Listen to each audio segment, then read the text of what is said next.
Madam Mayor, it is 6:05 and we are live. I didn't hear her. Your volume's a little low. Is that here in the? Mine? We can hear you, but it's Madam quite, Mayor, it is muted. I'm not quite 6:05 sure and we why. are live. You sound very far. All right, away. I'll speak up. How is this? Nope. No, Is that thing turned on? The little center one? Here comes No. Anthony. here comes in Anthony to save the day. Because I haven't done anything differently than I normally do. That's very odd.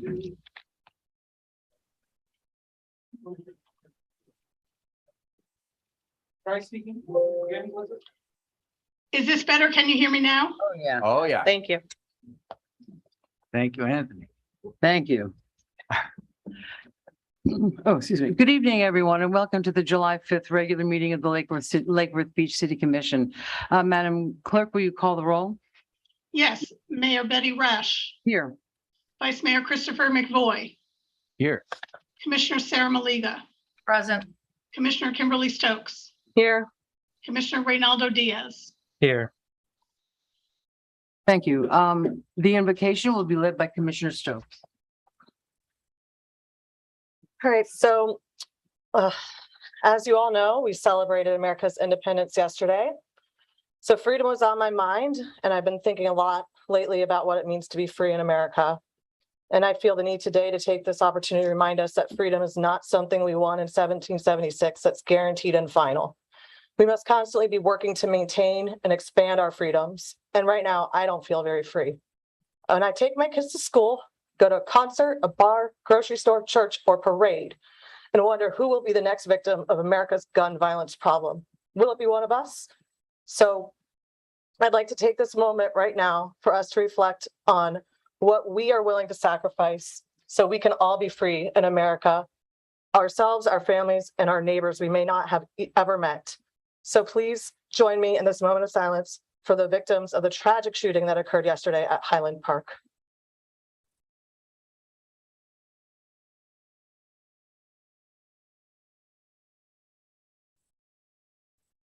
Thank you. Thank you. And the pledge will be led by Commissioner Diaz. To the flag of the United States of America and to the republic for which it stands, one nation, under God, indivisible, with liberty and justice for all.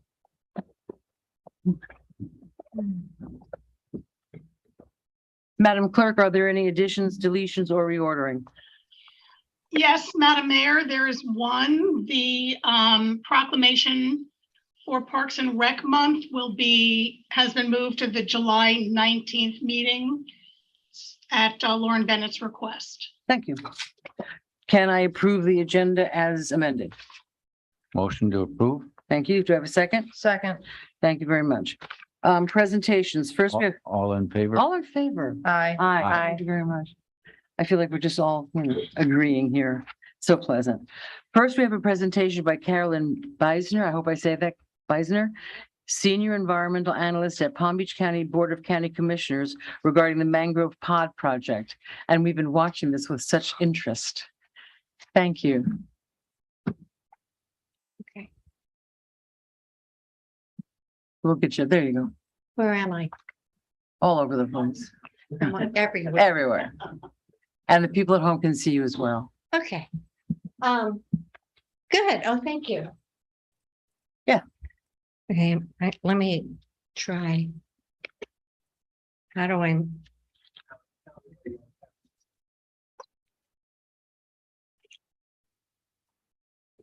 I going anywhere?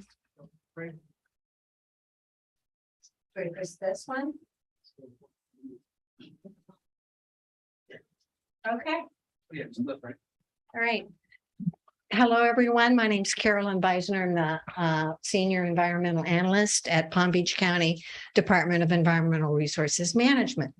And I wanted to talk to you tonight about a project that we are proposing for Bryant Park. This is a project that we did 2 years ago in October of 2020 on the east side of the Lake Worth Lagoon. We put in mangrove pods in October. It took us about a month to put in 5 mangrove pods. And you may ask, what is a mangrove pod? A mangrove pod was something that we came up with as an alternative to a living shoreline project. We've been putting in, and I'm sure you're familiar with living shoreline projects where we put rock in front of the seawall and plant mangroves behind it as a way of increasing the mangroves and improving the habitat of the environment and to help protect seawalls in the long run. But if you look at the cost of a living shoreline, the price can be quite high, can run $300,000-$400,000 is what we spent on the last living shoreline project in Bryant Park, on the south side of Bryant Park, if you're familiar with that, where the playground area is. And we wanted to come up with an alternative of the living shorelines. And I've thought about mangrove pods. And this is just a pile of rock. And we noticed that there were mangroves growing out of the rock, kind of all by themselves. And I went, wow, look at that. Let's try just putting some mangroves in the rock and see what happens. So it was a demonstration project. We're on our second year of looking at them, and let me get in this picture. This is the Jewel Cove area where we put mangrove pods. One of the requirements is that it needs to be in a fairly shallow area because the rock that we put in does cost something. The 5 pods that we placed in the in the Jewel Cove area, looking at them, they don't look very big, but their base is about 20 foot square and the top is about 10 feet across. And we planted about 5 mangroves in each pod. And if you go over the bridge at low tide, you might notice them. Birds land on them, oysters grow on them. They're still kicking. We're excited about that. And another advantage of the mangrove pod is that it helps control erosion. It helps beat down those waves that are constantly crashing. And we've also discovered that the reduction in the wave action helps improve the chances for seagrass habitat. So whenever we wanted to show you a close-up one, this is one right after it was finished. And that's an aerial view of a design that we did to show you what it would look like. We'd like to put in more mangrove pods over here in the Jewel Cove area. We have a permit that's good until October of 2024. So if we could get funding, it would be nice to put some more in over there. But we are looking now at the other side of Jewel Cove along Bryant Park in this area inside that green line. And we went out a month ago with our tech team and did a bathymetry, which is measuring how deep it is in front of these planters. Now, if I can find I can't find it. That area where it's red is the shallowest part of the water. And we like to put it in the shallower areas where it's only 3 or 4 feet deep, because then we don't have to spend so much on all the rock. And we're proposing to come in that big red area you have there in front of that existing living shoreline mangrove planter to put in 5 mangrove pods. So this is what it looks like right now. I went out and took some pictures from behind that planter.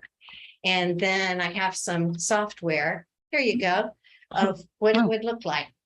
So you don't need any money. You, 5 mangrove. you did it pods. just like that. Really? I know. Just Photoshop them in. Yeah, really. So here's another example. This is your existing living shoreline.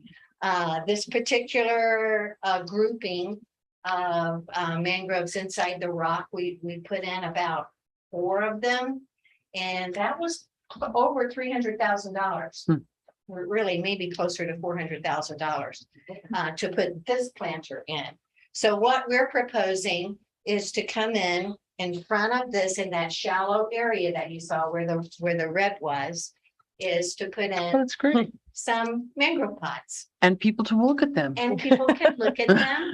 And we've come up with a creative way of planting the mangrove pods.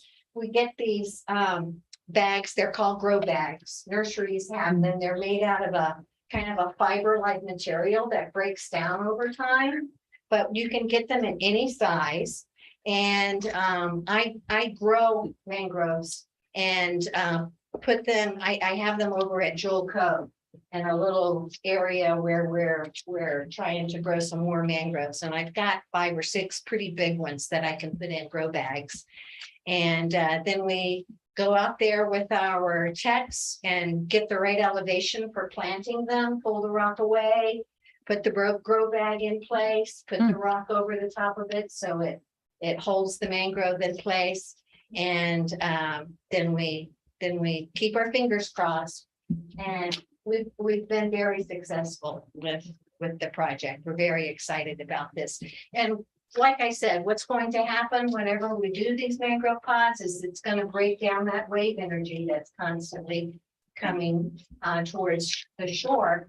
And it'll help with seagrass recruitment. We found another spot just north of this area that had some rock underwater, and that was where we saw the seagrass. So anytime you put in some rock in that water, it slows down that wave action.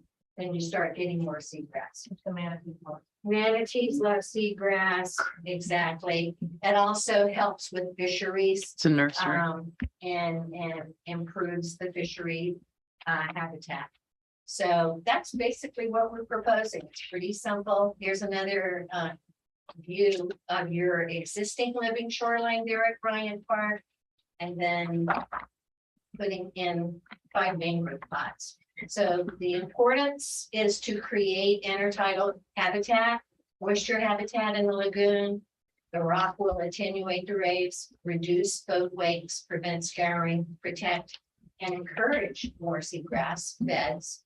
And will serve as a station for recruitment and the colonization of oysters. Great. Also enhance habitat for wildlife and a variety of fish. So we've been fortunate to be able to work with all of you and look forward to hopefully your approving of this plan for the mangrove pods at Bryant Park. Thank you very much. Appreciate it. Is this going to come to us at some point as an action item, I guess, for approval? We'll find A out. letter of support to, We'll find out. Whatever. Well, yeah, you need to let us know because we're trying to move forward with our permit. And we don't want to, go too far if it's not something that we want. Can we have consensus that this is a project that we approve of? Is there a Yes. cost? What is our cost? So the cost for the 5 mangrove pods that we did on the other side was $87,000. And that was how long ago? 2 years ago? Yes, ma'am. So what is the cost now? Was About it, the same. is it cost? It's not the like gas city? prices. It's, Gas prices. It's not like Yeah, gas. so it could be over, it could be closer to 100,000. but That's that's what I wanna county make sure. money. That's county money, correct? So the county is going to be seeking grant funding for this project. But not city money is my point. I, at this point, no, I have to refer to my supervisor. There had been interest going for a state resiliency grant. Mhm. And that requires a certain percentage of match money. Then the county could put what had been discussed was the county would put 25% of the match money towards the grant, and then the city was interested in putting another 25% towards that grant as well. This was in just pure discussion Oh. that our manager, Matt Mitchell, had. They blanking on the And lady's name. who did he talk to? Yeah. Right. But anyway, Who's right now, we're not asking for any funds. Oh. In a perfect situation, Carolyn would find 100% fund grant funding like she did before, which is very plausible due to all the resiliency grants Right. that are out from the state and the federal government. So right now, we're not asking for any money, just more. This is our conceptual plan. We've Okay. asked Juan Ruiz, and Juan said, please come and just discuss it with you Okay, guys. great. So assuming that there's no cost to the city, Right. do we have consensus to support this project? I do have consensus. I just, if there is a cost, we would need to know. They would ahead have of to come time. back. Yeah, Oh, of and- course. but I'm Yeah. saying like, Yeah. before budget would be great. Yeah. We're not scrambling. for course. funds. So at this point, Carolyn's just gathering the information to Right. apply for the permits. Yep. Yep. And then after that, and the permits can take 1 to 2 years. Okay, Yeah. So at Yep. this point, we don't know where we're at. Okay. full support. Okay. And we're really not discussing it presentations. We're just listening. And that was just a Yeah. basic question. So I thank you very much. Thank you. We do, Madam Mayor, with all due respect, we do sometimes ask questions or comment. That's normal on presentations, and this is something. Okay. Do you have a, Understood. I'm glad to see that there's full support for it. I would suggest that even, obviously, if you can get grant money for it, all Yeah. for it, that's great. We'll go for it. And I agree, there's certainly are both state and federal opportunities for resiliency related grants, and this would be appropriate for that. Right. I would think that our commission might even be willing to show good faith and put in 10,000 or something or other out of Mhm. some of the monies that we have at some point. I'll just raise one that I'll throw out. Something that I've heard from a number of folks in the community over time is, would it not be cool if in the Lake Worth area, city of Lake Worth area, where Mhm. we have Shoreline, that we someday had enough mangroves that you could have a mangrove labyrinth that Mhm. kayakers could go through. All of us who kayaked and know mangroves know how spectacular that can be. Right. Obviously, you can't do it with individual pods. You probably don't want rocks next to kayaks, but keep that in It's mind. amazing that you brought that up because I thought about doing a different design, one where was more abstract and kind of serpentine in nature. Mhm. And if the sky was the limit, I would, you have enough area out Right. there Could that do it, we yeah. could really do something exciting and put in a whole labyrinth as you discussed for kayakers, because you've got that great peninsula where Right, you can exactly. put kayaks in right there. Yeah. And we could do, the sky's the limit, actually, could do anything. It doesn't have to be just a round pod. Yeah. It could be any design. Well, keep And- that in mind. We're very interested in the tourism aspect. Right. And I would this, love that. and it's not natural area ecotourism, but it's certainly attractive and it makes the lagoon healthier, a number of different. I agree. thank you. Thanks. Thank you. Commissioner Diaz? Yeah, I have no questions, but just comments on the work that Carolyn and Erm has done in our area has been incredible. And I can tell you, well, first, those Bryant Park planters in those photos look nice and clean and well maintained. But because my nonprofit, we adopted them and we have regular maintenance days out there. But even Jewel Steinhardt Cove, we were there a couple weeks ago, and just like, I think Carolyn kind of glossed over it a little bit that we're seeing seagrass coming back to this part of the lagoon, and that I can't understate how big that is. We saw in Jewel Steinhardt Cove some star seagrass and other species the other week, and it's incredible. So these projects are wildly successful, and we've done seine netting out there and have pulled up larval fish of bonefish and tarpon, which, if you know anything about fishing, those fish are their own economies in Florida. So yeah, hugely. So, looking forward to being updated and seeing what we can do to get this going. Thank you. Anna Marie, we don't take public comment on presentations. We don't take public comment on presentations. Sorry. Would this be under non-agenda? Sort of know not, I Siobhan. think more non-agenda. I mean, it's. No, I'm sorry. No. There's no comment on presentations. Presentations. Okay. Thank you, ma'am. Thanks for keeping us in line. Email us. You can always let us know. All right. Thank you very much. Now we have a presentation by Jill Carlin of the Oceanfront Echo Park. And it's, I guess they were under 10 minutes, Madam Clerk, the first presentation. They had 2 minutes to go. All righty. Oh, All all right. right, you've got 10 minutes. Thank you. So, you guys all, hi, how are you all? Great. And you remember my presentation in which I showed all of you a potential for Lake Worth Beach, which would be not only as a leader in sustainable architecture, but I, just the first slide, thank you. That the Oceanfront Park as a tourist destination with a lazy river, multiple pools, not just one, multiple, a skateboard park, lots of food trucks, and the interesting transportation system, which would be a gondola, think ski lift gondola. Now, in that presentation, I modified the position today of where the gondola would go, and today I'm going to present to you about a gondola. And I want you to just consider that it doesn't necessarily need to be a gondola, but I think what we must consider is the east-west corridor from the Tri-Rail station to the ocean as a very important byway. There are multiple ways to get there in the modern age. Last night I saw in Tel Aviv, Israel, they are now putting electric charging stations under the roadways so that electric vehicles can ride on the roadways and be charged while they're riding on the roadways in Tel Aviv. So this is one option. So one of the things that I feel we must preserve is what I call our 20th century South Florida beach vernacular architecture. I call that our brand.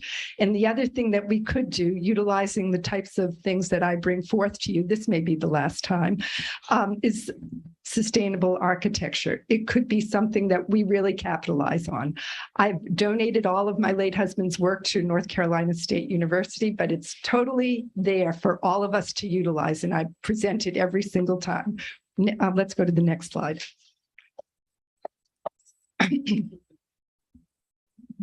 How do I do that? I'm on the next slide. Okay, thank you. So if you would, can you present the video as well? So the gondola that I'm presenting flies over natural urban obstacles. It presents limited impact. I'll actually give you all a little model. Oh, You can see how it operates. Are you putting on the video presentation? And there's low carbon mobility. It's easy integration with public transportation. For example, at all of the stops, we could have electric vehicles servicing our downtown, servicing our tri-rails. Oops, you already broke it, Ronaldo. You're fired. It's very delicate. The door just fell off the gondola. What are we going to do? So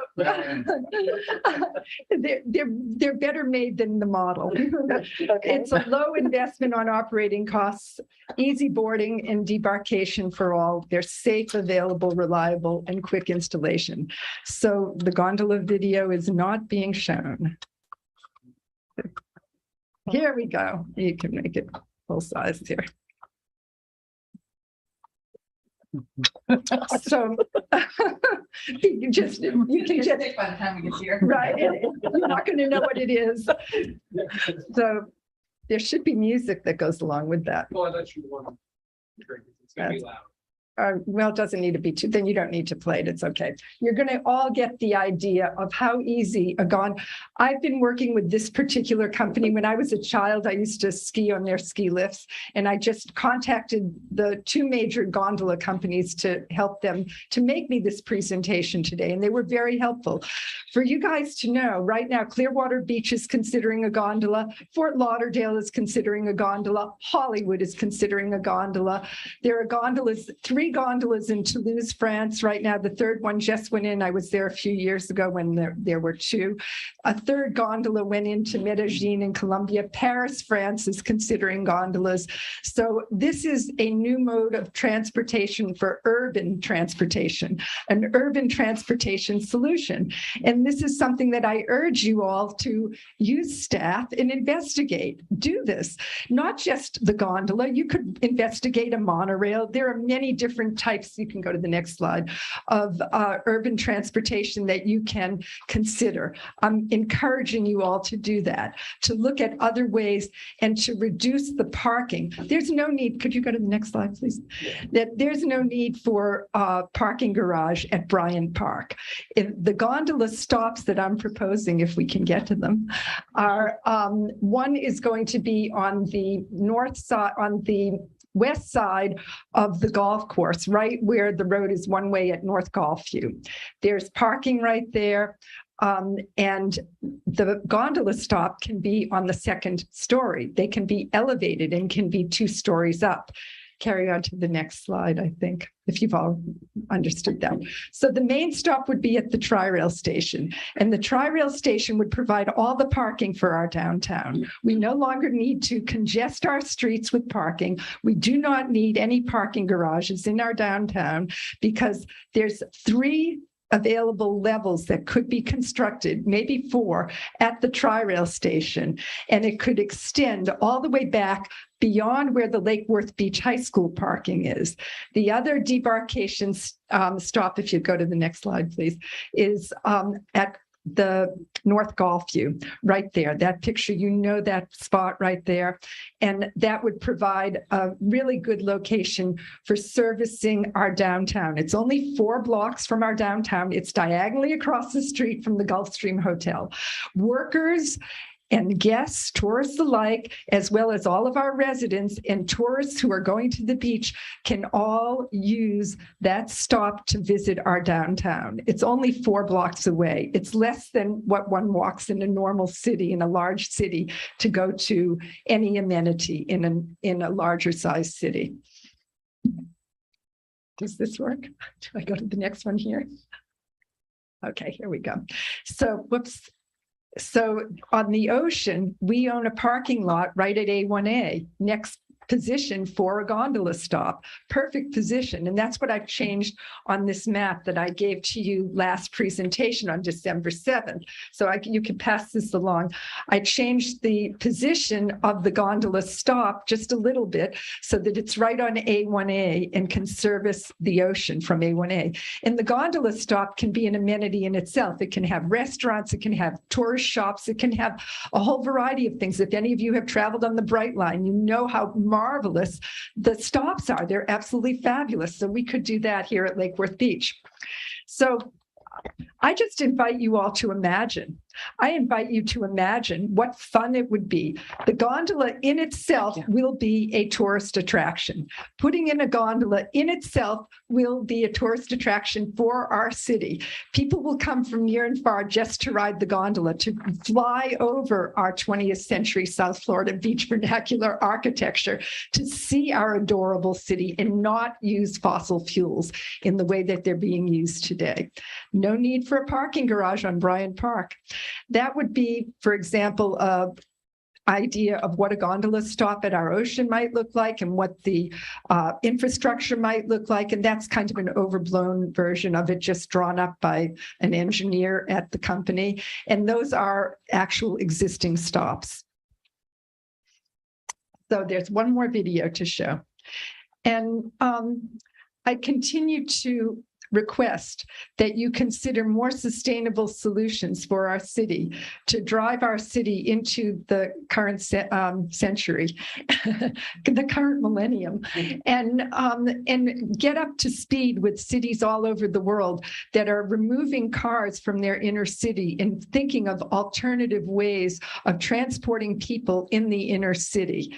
So this is just one alternative, and I urge you to really consider it. The return on investment is within 3 years, you start making your money back, and we can play with all the figures. They did out a number of figures for me that would allow us to make money back, like I say, within 3 years. And there's also all kinds of grants available when we prove that this is more efficient and more environmental. There are tons of grants available for putting in a system like this. All over the world, municipalities pay for this. The DOT could be involved, not just Lake Worth Beach, but a whole variety of people could be involved in making this dream come to a reality. So I just invite you to have a look at what the possibilities are. Thank you. Thank you. It's still going on. I know. It's It's making us imagine. How many minutes I've used? I don't have my clock. Well, oh, no, we'll find out. Is it 6 The minutes? I've the only clerk done will let 6 us minutes. know for sure. Oh, okay. So yes. So I tried to leave some time for if you have any questions, but I'd You like. have a minute left. Okay, there you go. It can keep going. It's just. Madam Mayor, I do have a question. Sure. I love gondolas. I actually ride one of those quite often in the winter when I go That's right. snowboarding. My question is, I'm up in the mountains and there's no hurricanes. That's right. So my first thought when I see this suspension is we have huge gust of wind that Mhm. come through, especially over the intercoastal. I mean, I love this idea. I mean, I think it would put us on the map forward thinking. Mhm. It does everything that you said. Thank you. But on a maintenance policy, I guess is Mhm. where I'm thinking, what is our cost to take them down, secure them during storms, Mhm. replace them, if God forbid, if a wind picks up or we have tropical, storms coming in, what would be the cost to secure those, take them down? Those are all costs them that back have up. to, those are costs that your staff gets to investigate. Wow. Because I've done a lot of work already on this issue. So that is something that is, they have dealt with this. They have put these gondolas in the Mississippi River, where there are also hurricanes as well. So they know how to deal with it. There are maintenance garages for the gondolas. And so, yes, that is something that you can easily investigate and you can easily do the numbers on it. I mean, I think it's super cool, but I like cool stuff. So Yeah. Good. I'm glad to hear Chris? that. I never know how you guys feel when I come up here. I always think that you think I have a third eye in the middle of my head. Well, good. Oh. I hope it's not just a pipe dream and something that you think is just like off the charts and that you can actually utilize and that you can actually use your staff and go forward with figuring out how to make that corridor more sustainable and not have a parking garage downtown in our adorable city. That's it. Any Okay. others? Chris. Yeah. Thank you. I think probably a number of other people, when we first heard about it, you think of gondolas and they go up, teleferic goes, they go up into mountains or whatnot. We would love to have some mountains here, but I don't think that's in the budget. But Everybody Yeah, thought of it. well, we I did said think about that's- I that said too. that's a possibility. That's Ah. a future possibility. and I think people thought, oh my gosh, this idea is way off the charts. Yes. And maybe it is, maybe it isn't, but I think it is very useful for us to think about sort of the opportunity cost way of doing it. If you make our transportation to the beach totally private car dependent or 90% private car Mhm. dependent, that has a big implication, both use of cars and especially parking space. If you could come up with an alternative that in fact works for people who are schlepping kids and beach chairs and all the things that people schlep, or maybe you find some way to provide some of that there.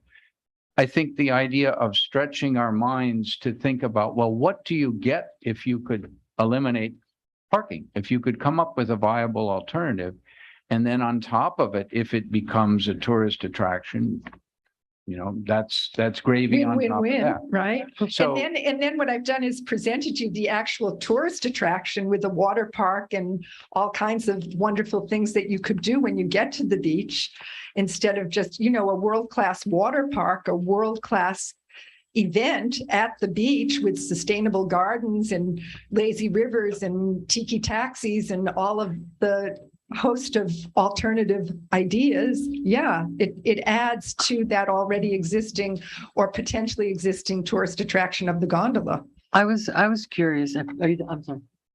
When I looked at your plan, it says dolphin pool, and I Yes. really wondered if you were advocating capturing dolphins and putting them in a small pool as a beachside attraction. No, I am advocating a dolphin rescue pool Well, it's just- so that when injured dolphins are injured, they can be sustained and brought back to health and then released back into, and that in itself would be a tourist attraction as well, as Thank you. would the skateboard park. That Yes. answers my question. Thank you. Okay, thank you very much. Thank Jill. you. Good to see you. Thank you. I'm sorry it's broken. Oh, yeah, we trashed that gondola. I just passed it along from the ruinous side over here. They're very technical. Okay, next is committee, commission liaison reports and comments.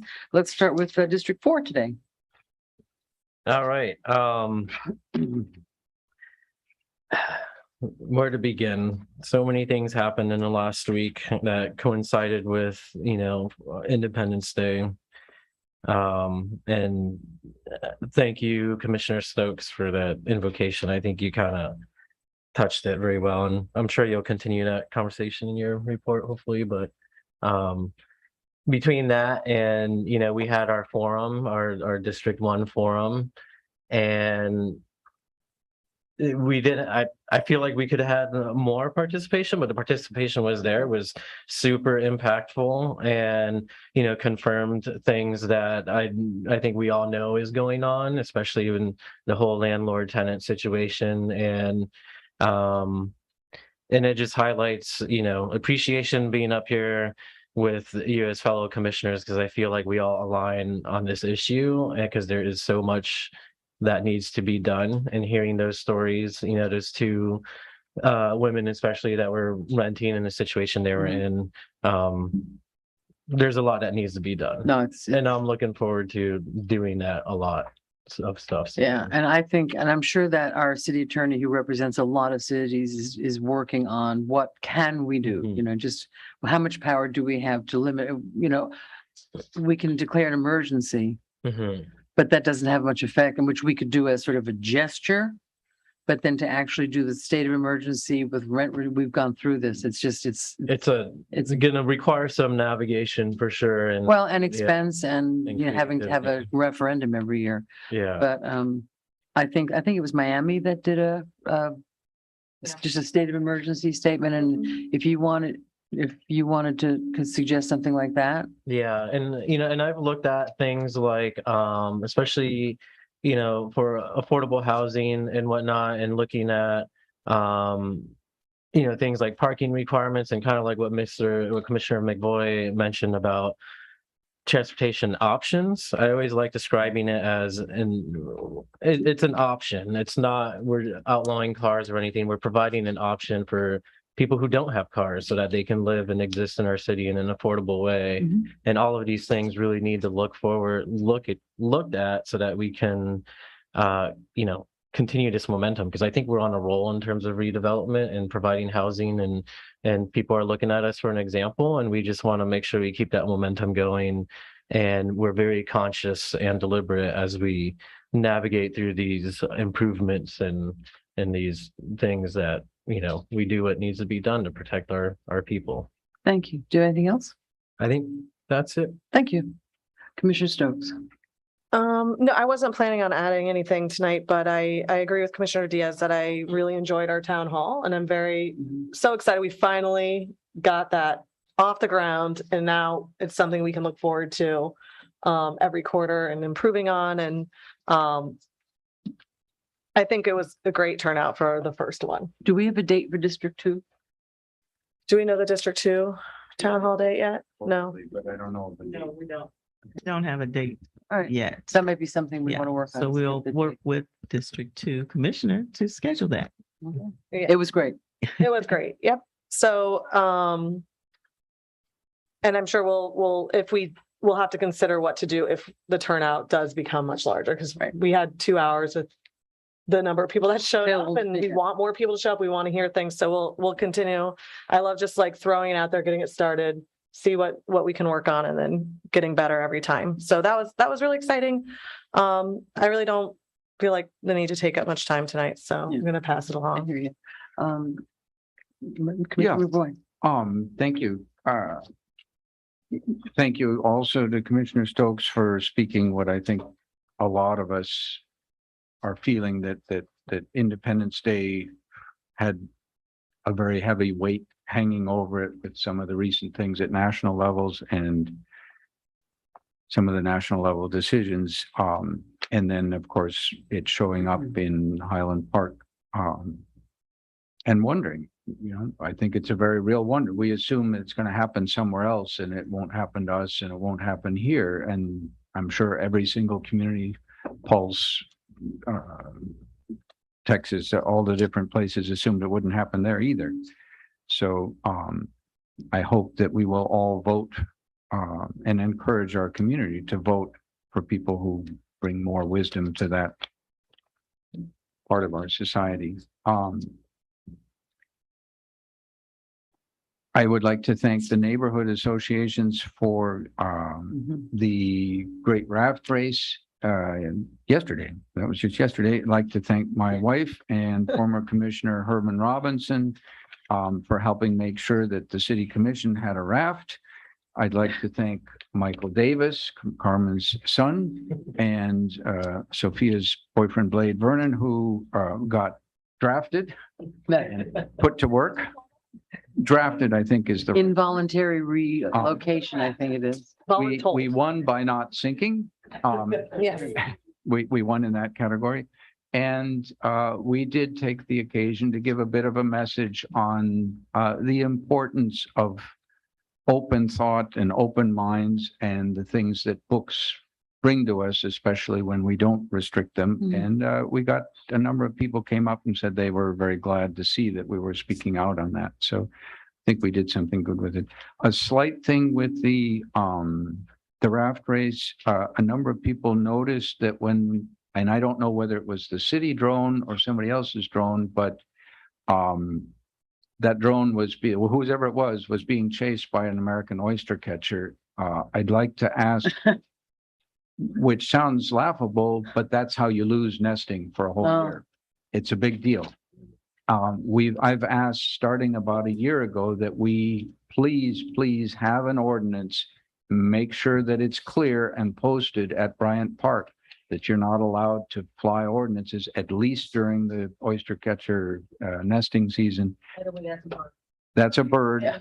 It's an endangered bird. We're very lucky that the sandbars that have been put by Durham out off Bryant Park are a nesting site for them, but oyster catchers confuse drones with nasty birds and they give up their nets, or they can easily. So it's a problem. Let's get on that, please. We've been asking for that for a while. Durham is happy to work with us on the language for the signage. We just need to make it happen. And I think Commissioner GS may have some additional information. I wouldn't be surprised. Yeah, I can point out, because when I monitor those islands with my drone, and there's certain times of the year when they're nesting, you'd be surprised at how far the parent birds react. I mean, I've been up to 1 kilometer away and they fly over the bridge and come attack the drone. It's concerning because not just the environmental concerns, but they are protected by Migratory Bird Treaty Act. So, you know, When is nesting season? basically right now, and they kind of pick and choose when they leave. It kind of depends on the chicks, but it generally starts, like in my understanding, is in the spring. I wish Carolyn was. I was gonna, or Gail. But you know, it's a special bird, and I've thought about, you know, even our impact of our fireworks and whatnot, and I think it'd be a worthy conversation to see about, can we do it off the end of our pier maybe, to lessen the impact, because it does affect the wildlife. And I got to point out, people come from all over the country to see these birds. Birders are serious hobbyists, and they come to our town because they know they're nesting here. It's significant, accessible, and it's worthy looking into. Great, thank you. That's it. Okay, Commissioner Malega. First, I want to say thank you to all of you for the support on moving forward with a smoking ban on our parks and the beaches. That's going to be something big for our city, for the environment, for our wildlife. So I want to say thank you across the board. I also want to thank PBSO. They were very vigilant last week in apprehending somebody that looked to the normal person, apparently, that they were just taking a late night bike ride without a light on. And from that, PBSO was able to apprehend the suspect, and there was a lot of paraphernalia, drugs, stolen firearm, and it was a good catch. And it was at night when they shouldn't have been on the road, and PBSO paid attention and they were vigilant, and it was a good call. And I'm thankful for that. That is being vigilant and doing what we need to do in our city, which is keeping our residents safe, right? I too was at all the events. It was great. I will say that Compass Stonewall Ball was their annual fundraiser, and everybody was in attendance, and I think we all had a good time. A lot of money was raised for a lot of those bad laws that are coming down are being offset by what Compass does. And so right now it's really important that we support those organizations within our community that do the work for us day in and day out, right? So thank you all for attending. Thank you for everybody who donated. We all attend, well, most of us attended the ribbon cuttings this weekend, and it's nice to see people coming into our town and opening new businesses and saying Lake Worth Beach is where I want to be. Mhm. So welcome to Blueprint Grill Right. and Melt Glass Studio. I actually composed a letter that Sylvina's going to ask you all if you can electronically sign to say, hey, officially welcome to the city. The raft race was successful. Thank you, Commissioner McVoy. Thank you to Michael and everybody who rode and who showed up. Thank you to staff who put a lot of energy and effort in because it was a hot day yesterday. For anybody who wasn't there, you missed a great party. We will be addressing the conundrum fumble at the 5-yard line with the fireworks later. And last thing I want to say is I just want to say thank you to Piper's Angels for choosing Lake Worth Beach as the landing spot for the cystic fibrosis paddle. It is a worthwhile cause. It is something that I'm proud to stand there and watch the first paddlers come in. Carmen and I were both down there. And those are the moments where you have to take a step back and go, this is where we live. And people choose to do these great things in our city, right? And I just want to say thank you to the organization for choosing Lake Worth Beach and to all the work that went into that successful event and the money that was raised. Great, thank you. I just have a few things. I want to start out by thanking staff for the events over the weekend. How you guys work, or women and men work, was awesome, and thank you so much in terrible, terrible heat. I want to thank the neighborhood associations for the 5. We weren't able to go to all the parties, but we got to go to some of them, for putting together a week of absolute festivities for the city. It was just remarkable, and I think we need to just thank them and encourage them. I just want to put, there was a Lake Worth High School graduate. She, her name was Capri Grotowski. She was a Lake Worth graduate. She went on to coach volleyball, beach volleyball at FAU, and brought them into great standings. And she just sadly, at the age of 38, passed away. So I just wanted to put her name out into the universe and say safe travels. Yeah.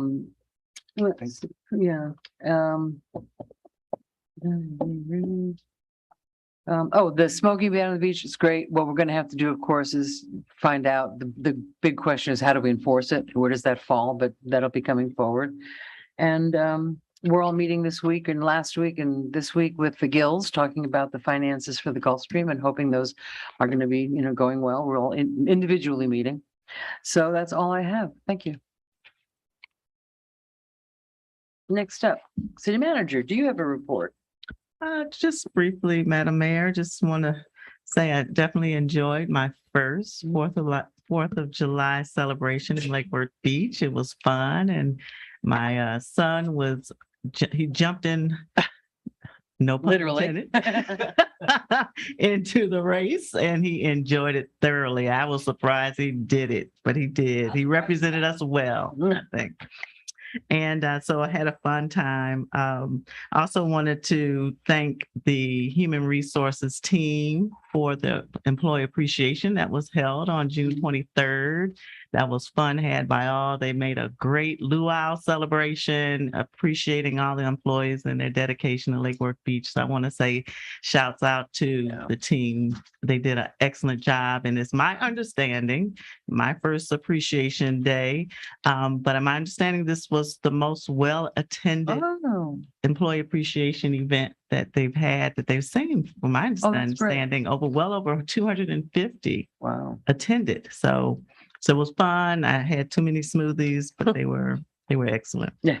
Also, I wanted to mention that I have been invited to be a judge at the Children Got Talent event that will be held on August 8th. So I'm excited about that.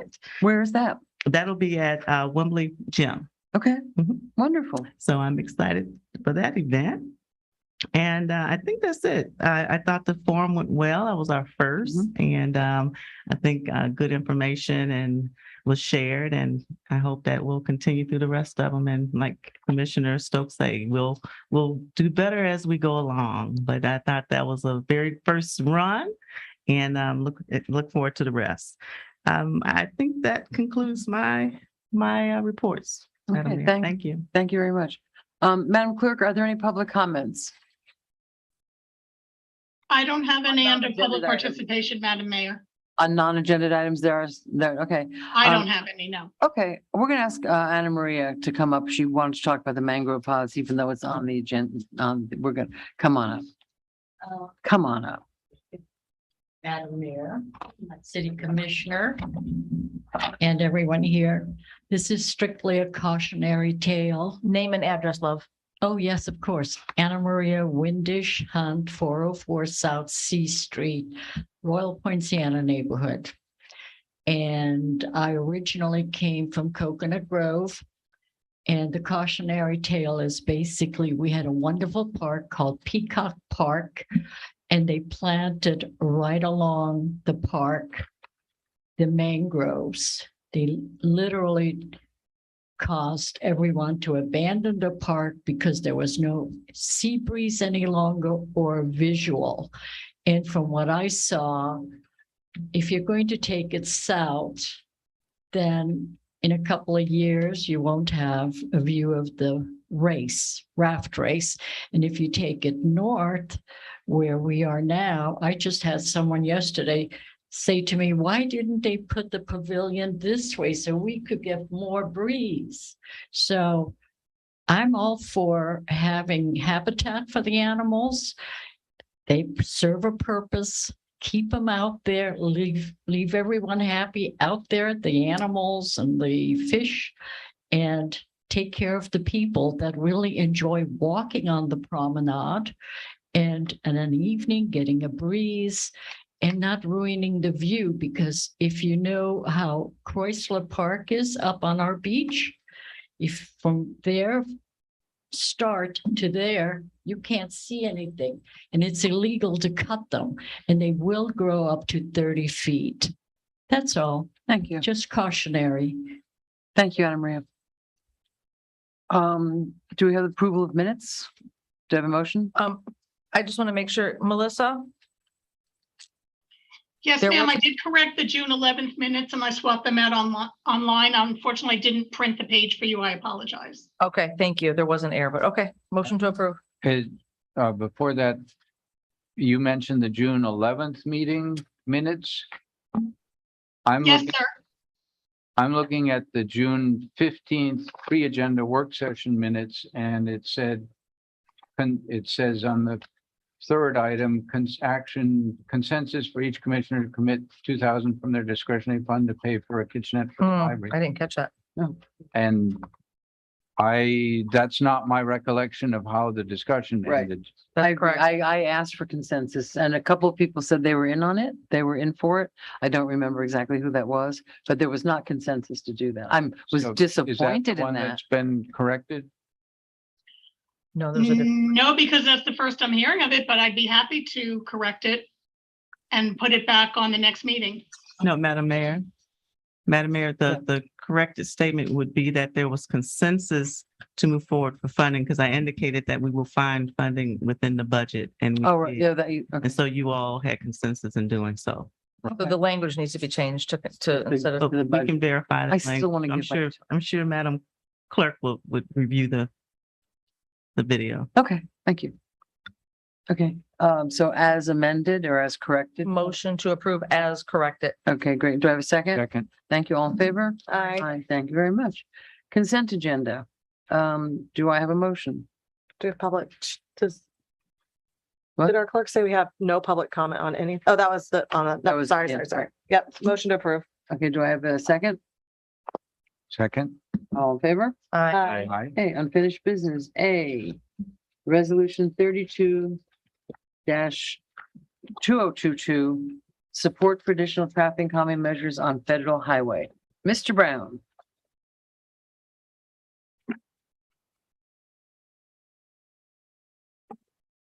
Can I skip one?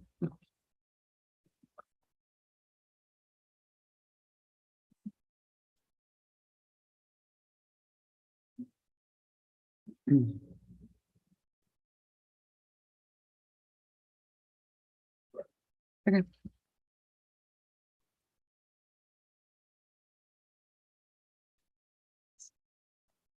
Good evening.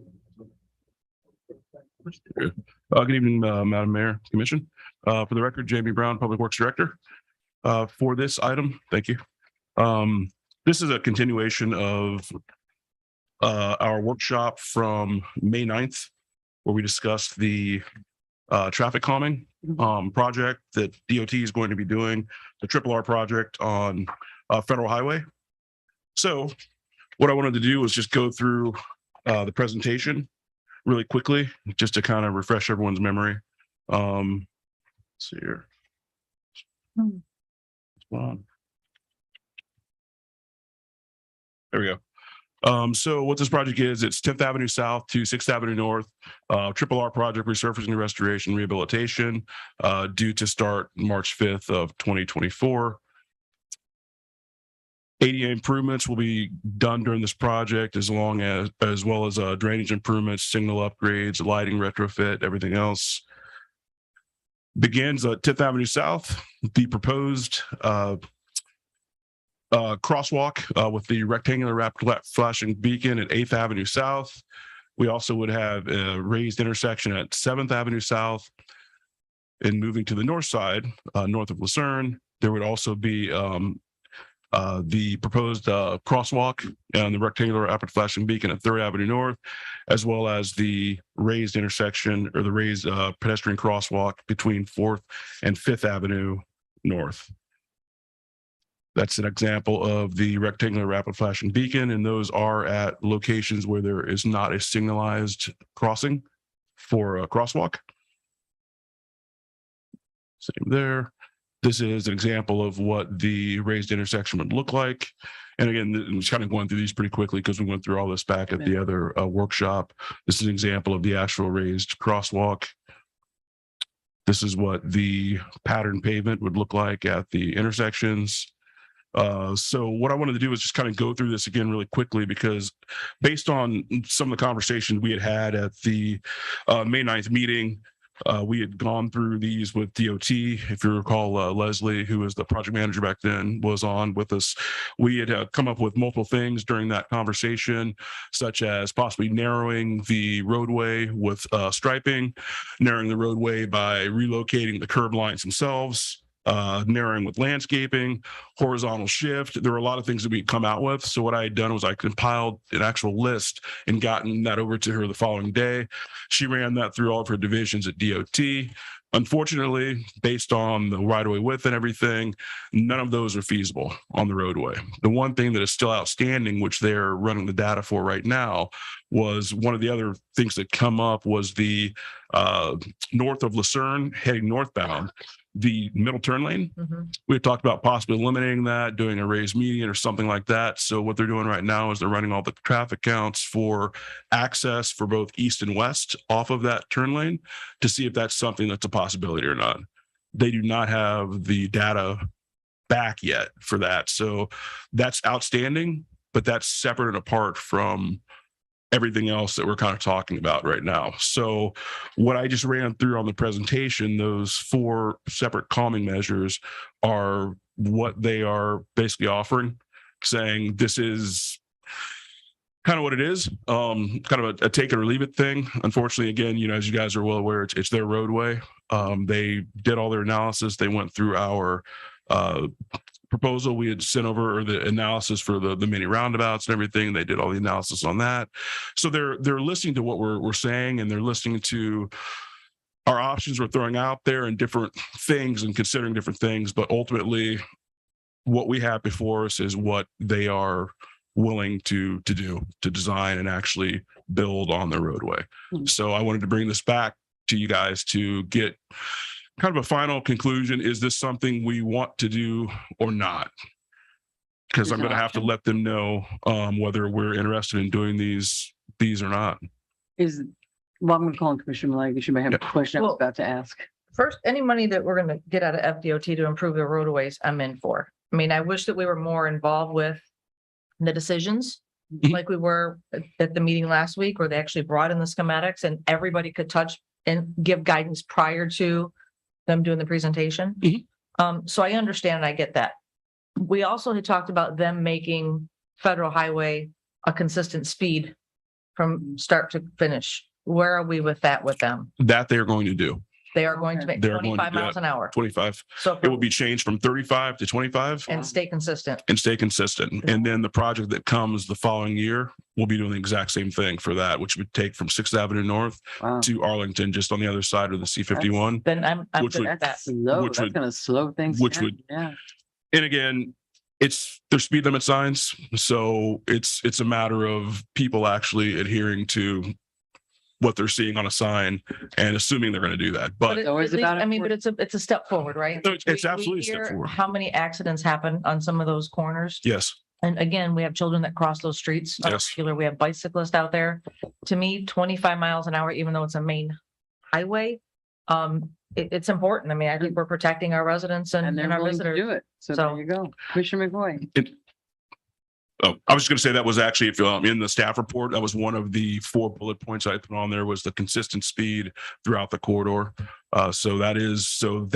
The 25 mile an hour, along with the 2 vertical inflections, the rectangular rapid flashing beacons, and then the speed limit. Those are the options that are kind of in front of us right now. So, thank you, Jamie, for bringing this. It's, as we discussed on the phone before the meeting, it's frustrating that, that it's their road and they get to decide, even though it affects us most directly, but that's what it is. So we got to work with that. I suggest procedurally that basically you poll us for those 4 items, because we might have differing feelings on different parts of them. What I'm hearing so far is that the 25 mile an hour speed limit, I believe there's full consensus to support that. Is that about right? Yeah, I mean, do we have a choice in this? Yeah, we do have a choice on, and we want to give clear signal to the FDOT. FDOT likes to know what, from my experience, what I've heard from TPA staff, and I suspect Jamie can support that, is they like to know if they're going to move on something that the relevant city commission is behind it. So if we're behind it, I think it's worth making it clear that we are full on board with that.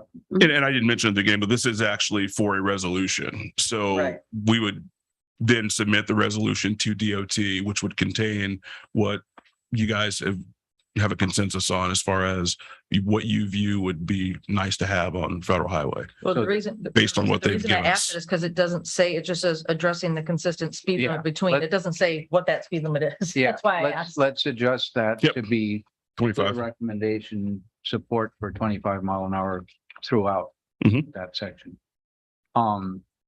And then I think we ought to go through the other ones. The 2 things that come to mind for me, as we've discussed, I have a concern with the flashing beacon one. My concern, I don't know, I'm not a traffic engineer, but my concern is if you're a child and you push the button and there's sort of structure, there's a sign, there's lights flashing, your assumption is going to be that the traffic is going to stop.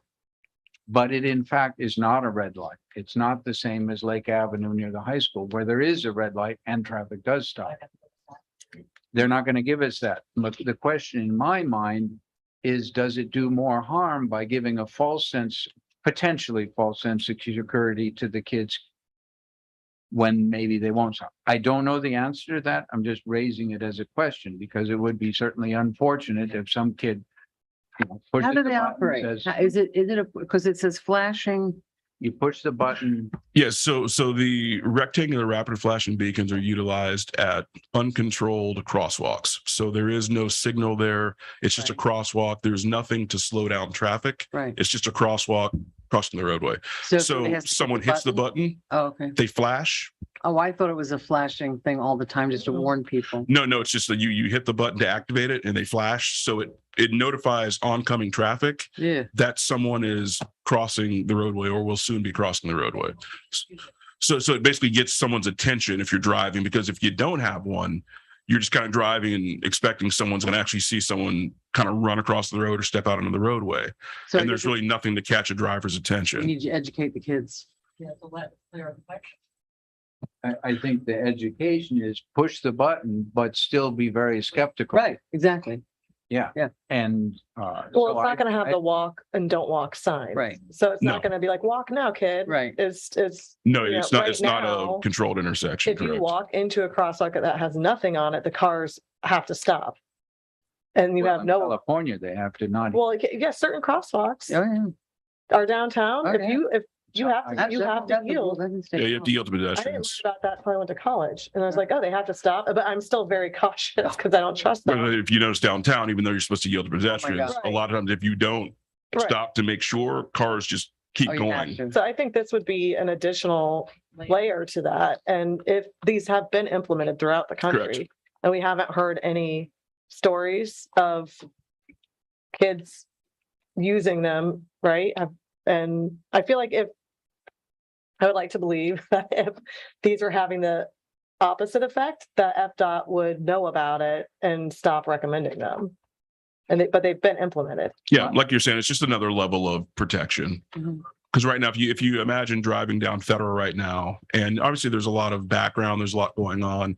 You might not see someone stepping out into the roadway, especially the people that are always kind of looking, texting and all this other Mhm. stuff right now. It's just one more Get your thing to attention. kind of grab your attention to kind of say, okay, what is this? What's going on here? Okay. But they're recommending those two locations, 8th Avenue South and then 3rd Right, Avenue these North schools. for those. Anything else, Chris? Yeah, my other concern is one that I think I've mentioned up here occasionally. One of the intersections, the drawing showed pavers around the edge. Yes.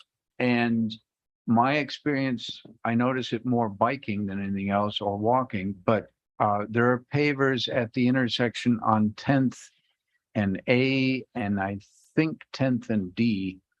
Those are ones I'm familiar with. What I notice with that is that they add to the sound for the neighborhood a lot. They are much noisier when the cars go over them. Mm. And so I don't see any safety benefit to them. So if one was I going to do it, I would not put the noise generating pavers on. Decorative asphalt. I disagree because I know at my corner, It's decorative asphalt. I have that at my corner and it slows people down. It's a visual cue that it's a four-way intersection and God knows we need those. So Mhm. I'm all for the visual cue. I would just say, maybe you paint it on and we paint them periodically or stencil it on or whatever. Do something, some other visual cue that doesn't generate additional noise out of respect for the surrounding household. And that's what it is. It's decorative asphalt, like the actual stamped asphalt. yeah, With different color. It's not actual pavers. Well, So whatever it is, I live there and texture generates extra noise. Go out and stand at A and 10th and it's very striking. well, I live at 7th, 2nd and L. But that's not as fast as street. Those are both Okay. residential. Okay, anything else?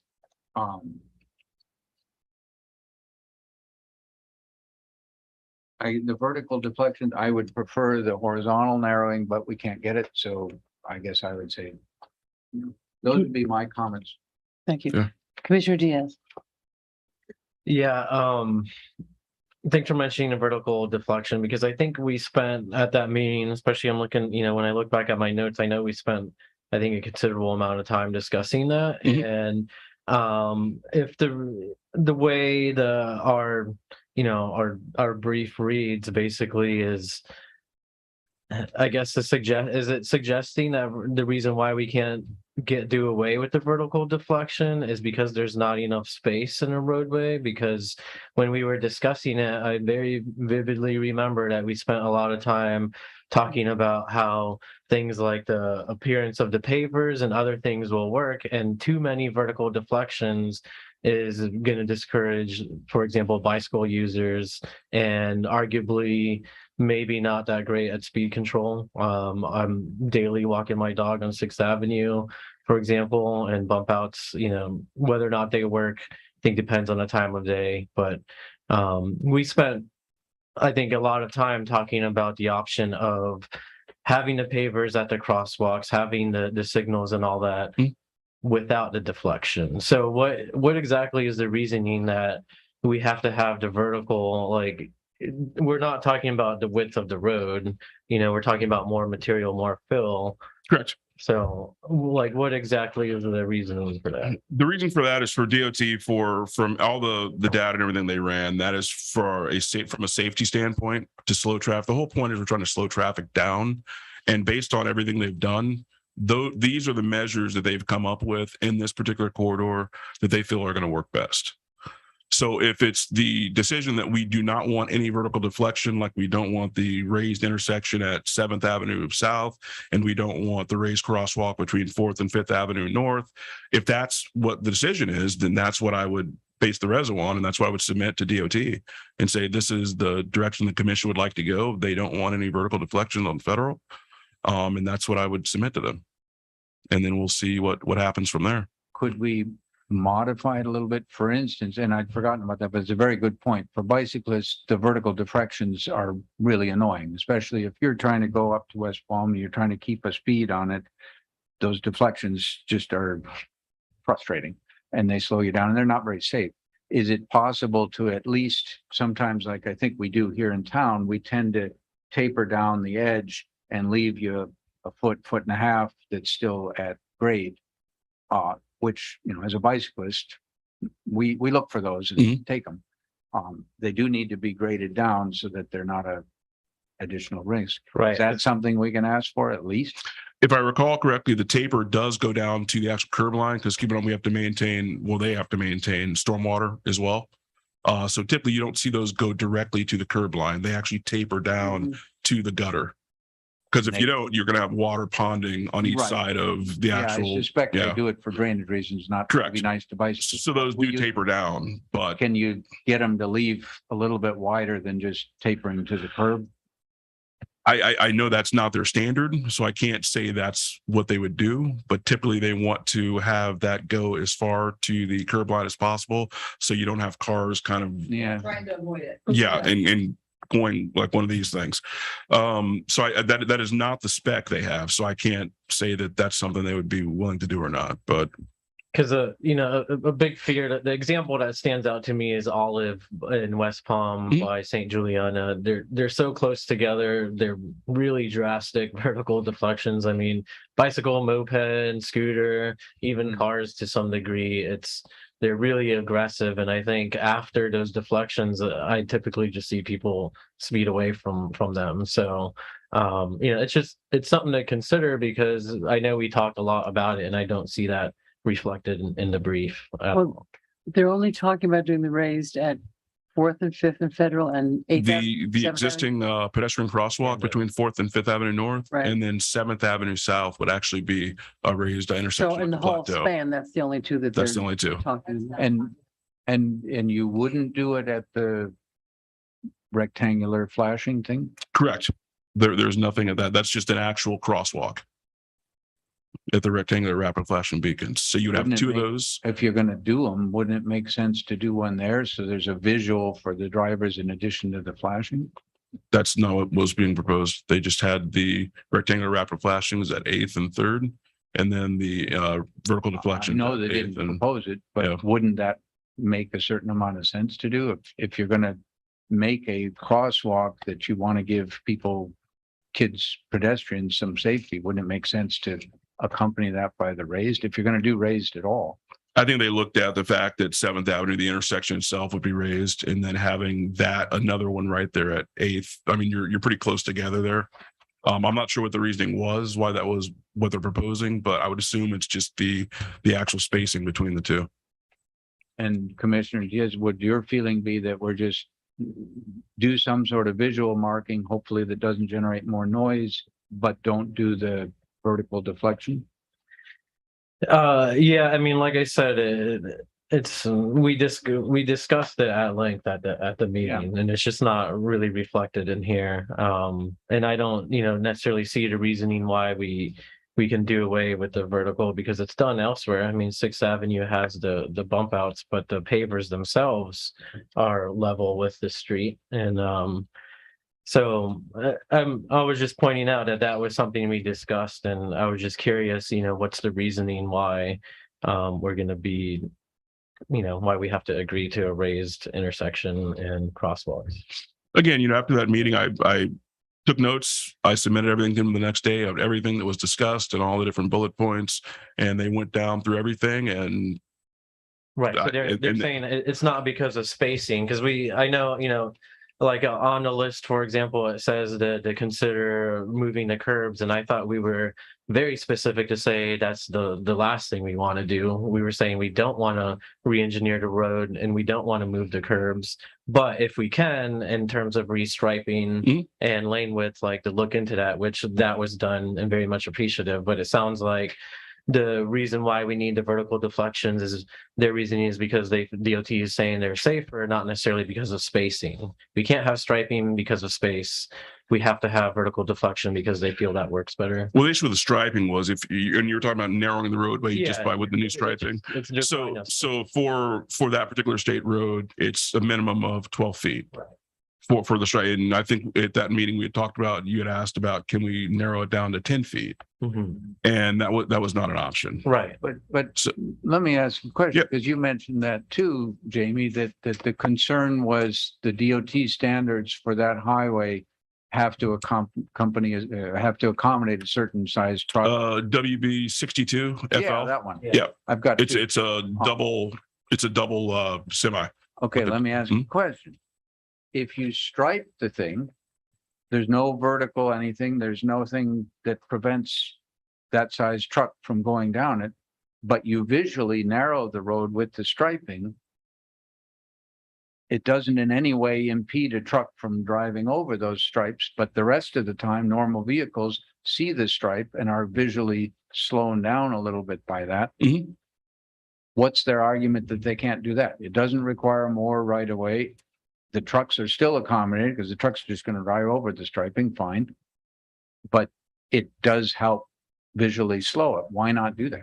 They're just adhering to their specs, their standards, which is 12 for that roadway, for a state roadway. Are we It's allowed to make route minimum comments at this of- point or?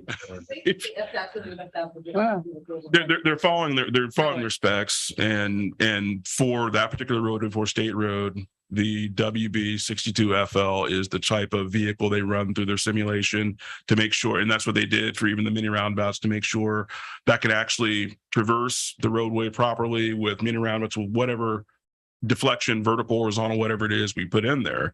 They want to make sure that it can actually do that. And if it can't, and it can't get through the simulation, they don't design it because it's a liability issue. I'd like to challenge them. I'd like to encourage you to challenge them. Do they have any data that those kind of trucks in fact use this road? Because as we talked about on the phone, north of it in West Palm Beach, it's way narrowed down and it's very unlikely a truck would want to get on it. And the other is, do they have any data that does? And B, with the horizontal narrowing with striping only, their trucks are still accommodated. So I think we ought to push back that would be a compromise that helps us for the neighborhood nature of those streets and doesn't restrict the trucks from getting on. striping instead of what? Stripe the lanes so that they're 10 foot wide. So that visually, as you're driving, you're seeing striping Yeah. and unconsciously you're thinking, wow, this is a narrower road. All the studies show that if you Right. visually think it's narrow, you slow down. So instead of Do what that though? with paint. That in no way impedes a truck. So if some wide truck comes through there, they roll over. You haven't actually narrowed the real physical width of the road, but you have contributed a visual narrowing. But are you suggesting taking out the speed bumps? I would take out the vertical Well, the speed bumps. Right. Okay. for the reasons that, yes. Commissioner Stokes. I think we're in a very tough spot here because, we asked FDOT, Mhm. make our roads safer. Mm. We had an idea of what we'd like to see them do. They're not going to do it. And I don't know how I can say, okay, you're going to make our roads safer, but it's not exactly the way we want it. So we're going to Right. reject it. No, Yeah. thank you. I mean, these are areas by schools. Mhm. It's 2 spots on Federal Highway. We asked them make our roads safer. This is what they're willing to do. I've talked to Jamie right after that last meeting, and it really does seem we can challenge them. I agree with Vice Mayor McFoy. He brings up a lot of good points, but at the end of the day, it looks like this is the offer that's on the table. We either accept it we will never have money in our budget to take over any of these roads to try to do what we want to do with them. And so I feel like my hands are tied. We said make our roads safer. This is what we got. Okay, Right. So thank you. And and Commissioner Malega, thank you for bringing up in the beginning, would definitely prefer a process like the meeting we just had from Lake and Lucerne. I think that's the more ideal way. And, I think unfortunately I have to agree with Commissioner Stokes that for this, it's what we're left with. And sometimes that's just the way things are. Do we have any public comment? No, Madam Mayor. Okay, great. Do I have a motion? Motion to approve the resolution, but adding in the 25 miles Yeah. per hour language. Do I have a second? second, All in favor? Aye. Any opposed? Thank you. Passes unanimously. Now we are on, Sorry. Thank you for turning the air off. yes, thank I you. was like. New business A, which is a construction contract with Lambert Brothers, and this is regards the beach front railings. And Mr. Brown, do you have a presentation? Hello again. Jamie Brown, Public Works Director for the record.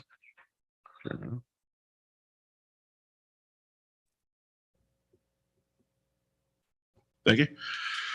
So this is another unfinished item Yes. that we brought forward last time as well. So this is the beach railing that we had talked about before. It's basically 820 feet, both north and south of the pier.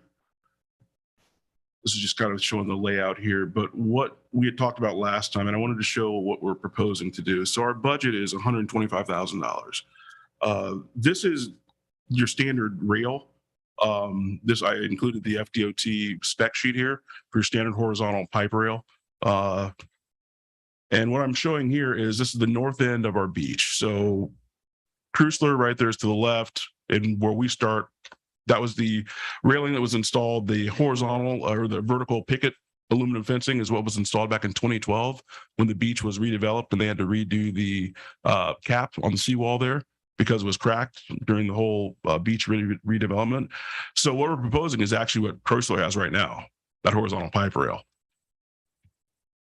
This is another look at what we currently have. And the conversation last time we had, I believe the mayor, you had talked about the vertical slats that you weren't really in favor of because it blocked a lot of the view.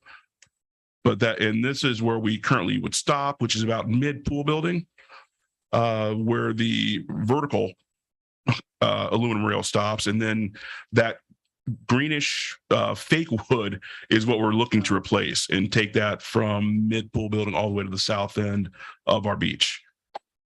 Here's another look. So Chrysler's to the left, our current vertical aluminum railing is to the right there.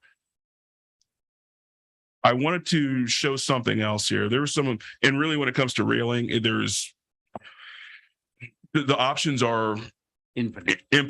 You can really do anything. It really just comes down to budget. Here is one of the back during, was it Singer, who did the beach layout back when they were looking at the beach design.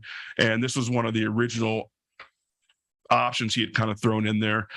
What we're basically looking at right now is $93,800 for the horizontal pipe rail, which is what Chrysler currently has and what we're proposing to do.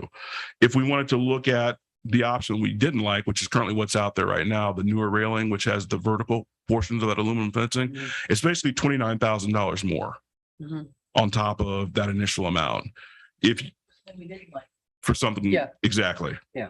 Exactly. Because when you think about it, it's a lot more aluminum you're using for I was getting enough something. money to replace it. I know, No. maybe in the future, Couldn't we use it someplace else in the city and just? relocate the Just- existing railing somewhere else and then redo the whole thing. Yeah, can we trade any trade in? No, I don't think we can trade that in. Uh-huh. I don't know if we reuse that anywhere. but I mean, if If aluminum's expensive, we have all this aluminum. We could sell do have a lot of it and aluminum. replace it. And I want to thank you, Jamie, for taking, or Mr. Brown, for listening to some of the comments that I know I was one of the more vocal ones about this. And yes, wood would be nice. It's much more natural, but my objection to the 2013 is when you look at it, you see the railing. When you look at the Chrysler Park, you can look through it and see the it's a much simpler horizontal. And I design. mean, I would like wood, but I also get that we are, maintenance is an issue that we need to look at. And so as far as I'm concerned, my concerns have been addressed. And I thank you. So the 93.8, which is what we're talking about for just the horizontal pipe rail, look at the vertical, which it appears we don't like, Right. Jumps that up to 122.8. If you wanted to look into something like this, you're closer to $300,000. Oh. And that does not even include the concrete, the concrete pilings and everything for the columns itself. So that's just material, not even the I labor didn't portion like of it it. So Why and is this it, so much it more? It's what, cable?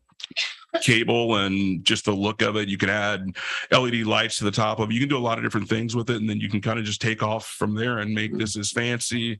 Yeah. Exactly. And that Right. doesn't even, in that That's pricing what- doesn't even include that. It's But a you shorter can, span. exactly, but you can do modifications to that and make it look even fancier. There are so many different But options. we don't want to do that because we don't have the money. Yes, but I wanted to just kind of throw some options out just so you guys were aware of how expensive it gets Yeah. very quickly. And we only have $125,000 budgeted for this. Or does that section need to be replaced with that That's only for the section that would need to be replaced. can be. Yeah. Yeah, that would look. Pretty much. And on top of that, again, that's only for the material and everything. So that's not even the labor and the concrete and actually get everything installed. So it takes off very quickly. Mhm. So it really comes down to what do we want to do? Because I can research any type of design, any type of You railing probably you guys would better like to things do. to do. You probably have Um, better things to do. It's just going to come down to it's something we would definitely have to budget for because we definitely do not have the money in this current budget. And it really gets expensive very quickly, especially right now, because even with the exact same horizontal pipe railing that we're looking to do, that already increased almost $5,000 from the Right. last time I brought it to you guys. So I had to get with the vendor because, as you know, everything's going up. So for the exact same thing we wanted to do 2 months ago, it's now costing us $5,000 more if that's something we want to move forward with. Thank you. So Madam time Clerk, is money right now. I'm sorry, I was going to ask Madam Clerk, if there are any public comments? There are not, Madam Mayor. Thank you, Mr. Bravoy. Could we go back to the slide that you had with a couple more, that one? Yep. Yeah. So the green, is that the plastic wood on that one? That is that plastic wood, like the faux wood, Uh-huh. and that's what's buckling, and it's shrunk with all the heat and everything, and it pulls away from everything else. And all of the 4x4 that you see there, those are all pretty much rotted, just about every single one of them. So that would all needs to be replaced too. So what would save money if we're going to go with aluminum was that actually just cores right into the top of the seawall. Right. If we wanted to look at like a wood option and go back with some type of wood, all those need to be replaced. The problem with that is those actually, you can't tell, but they go down pretty far on the seawall and they're actually affixed to the wall itself, the front of the wall. Right. They're So bolted in. they're bolted in. So we would have to actually do a lot of dune work and dig down into the dune to even access far enough down to get those out. And I was told today that I'm not positive, but I think we would have to have some kind of permit with the county as well, because we're now doing a lot of work on the dune, and that's just a whole other thing. And Take them out, are you just gonna cut and then leave that in? More than likely. And not disturb the dune? that's the Cut it plan. out? Okay. That would be the plan. Did you have something else? Yeah, I just, looking at that Mhm. and the countries that forget the horizontal versus vertical bars, to me, something that looks more woodish, I didn't even know that there were plastic wood ones, but is much more in keeping with the native dune that's there and that sort of thing than the aluminum would be. So I guess my question to you would be, if we were to replace the stuff, and I guess you said you'd replace the whole thing, We'd have to replace all of the 4x4s as well. Correct. the 4x4s and the top Top and bottom, yep. And the single underneath. What would that cost about at this point? Do we have a number for I that? did not have time to go. We talked earlier. I had meetings this evening. I did not have time to go into that. But as I mentioned before, I was looking at that from just strictly a maintenance standpoint, because that's going to be an ongoing maintenance nightmare where every couple of years we're going to have to either replace pieces that have just been rotted out just from the conditions, or constantly painting, staining. It's just going to Is be an that ongoing. painted plastic? If it's plastic, it may not need painting. It's buckling. What it's buckling. It's when we got that material about 8 years ago, it's about 8 or 9 years ago. They, I guess it was not supposed to shrink. And I was talking to Phil Johnson, who, one of our people up at the beach today, and he said about 8 months into it, it had already started to shrink. It was outside of the warranty, but Oh, yeah. wow. So it had already started to shrink just from the heat and everything else. It's just, it's a rough environment up there. Yeah. And it's just one of those things that, but the railing that went in back in 2012 that we don't really like, Yeah. it looks Yeah. brand new. Yeah. We have not touched it. It was installed and we haven't had to do a single thing to it. And we're not painting this white or anything. It would just be the metal color. They're aluminum. Yeah. So from a maintenance standpoint, which I have a tendency just from the facility side sure. of thing, and knowing how many our FTEs and everything else, I tend to look at, when we're looking at stuff like this, what is not going to cause us to have a lot of maintenance down the road. And just from that standpoint, it just seemed like this was a good route in keeping consistent with what's up there, especially with our experience with what we currently have up there. It didn't seem to last that long. Okay, so I'm hearing it. I'm not totally convinced that the maintenance and the cost, since we don't know what the cost is and we don't know how long the lifespan, could you order the wood, set it out somewhere or other, let it do its shrinking, and then put it in so that you know, kind of like you deal with lumber, you season it. Mhm. Obviously, they didn't pre-season it for the That plastic. doesn't get away from the 4x4 replacement and the dune issue.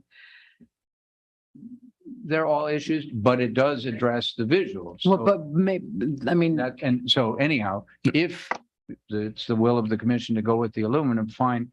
What I saw in the Chrysler was there were just two horizontals, the top and a mid, right, That's correct. same thing. but I'm seeing on the drawings, 3 horizontals. Am I missing something? See, that's 2. And the top drawing shows 2, but all the rest of the drawings show 3 throughout. Is there a need for that? Can we save some money on aluminum and Are those do like 2? the, Yeah. So if you look at the top drawing here, the typical railing detail, I see you that have one. 2. That's the 2. That's pretty similar to Chrysler Park. And then the one at the bottom, that actually says railings on grade steeper than 5%, 5% to 8.33%. So that the only part of that drawing that's relevant to us is the top, The top one, correct. I actually Okay. pulled the full page out of the design standards. the cut So you sheet. could, yeah, yep. Okay, as long as it's the top. I'm not thrilled with it. I would much prefer the more organic look, but And I understand. And the one thing I was teaming with Chief Doug Yoakum, Chief Yoakum earlier today. And the one part we didn't talk about last time that he did mention today was that with the aluminum, you don't have people standing on them. Because I didn't realize that was even an issue up there. Mhm. But he said there's always a lot of people standing, walking on, trying to do whatever. So even from a liability standpoint, it just seems that there are multiple benefits to going with aluminum handrail. Yeah. Yeah. Commissioner Diaz. Yeah, and with the buckling, the nails are popping out. I see all Yes. the time they sit on the railing. Not good at night. So the one slide where you have in front of the casino building with the curbing on a seawall and the cracks and the rebar. Do we know the condition of the wall on the other parts? Like, are we going to be surprised that if you dig down there and you're going to see, something that needs to be done, or is that well figured out already? Cracks. I just realized that the presentation on here does not have that slide on here. Mm-hmm. Yeah, because I included in the original one, and that came from the sheets from back then when we were doing the seawall. And that's why when they were doing the casino renovation, the seawall itself had cracks and all kinds of stuff in it. That's why that all had to be redone, which wasn't originally part of the project initially. And then when they redid that whole seawall, that's why they had to redo the aluminum railing as well. But that was just 10 years ago. So there's nothing going on with the concrete now. It hasn't been there that long. And the Okay. seawall that we're gonna, the gate, that what we're gonna be putting up, we know that it's a solid foundation of the Correct. seawall. Okay. All Okay. Correct. right, do I have a motion? Motion to approve. Do I have a second? Second. All in favor? Uh, Aye. Any opposed? I'm still a nay. Thank you. Motion passes. Can't just get along, can you? I'm just kidding. Motion passes 4-1. B, this is the professional service agreement with CPZ Architects regarding the pool. Mr. Ruse has the floor. Hi, Madam Mayor. Long time no see. There, Madam Mayor, can we take a 3-minute?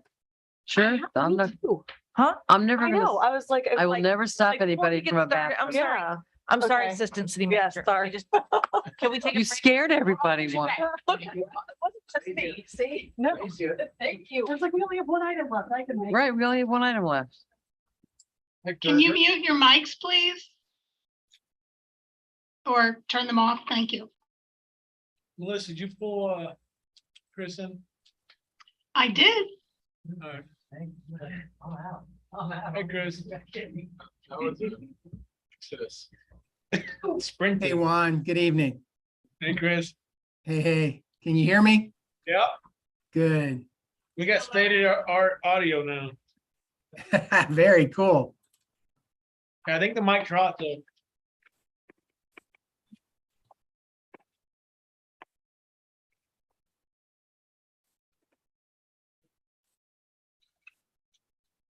Melissa, can you hear us?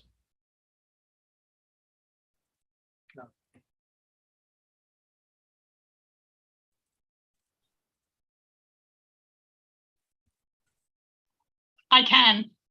Oh. Are our mics hot then to the public? Are we live? I was told to not mute the commission during the break, so if everyone could not talk, that'd be great. Why? That's impossible.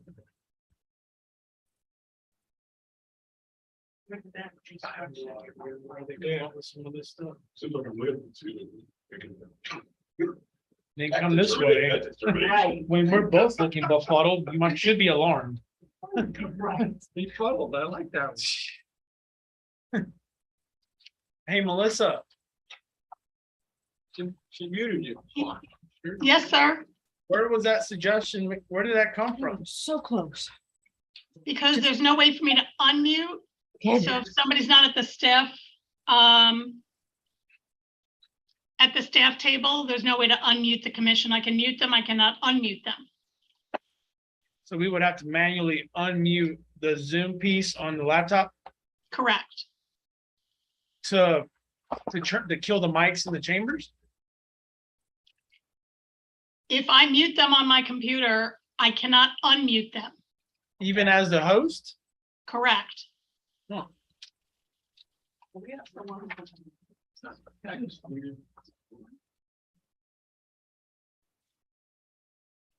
You gotta figure it out.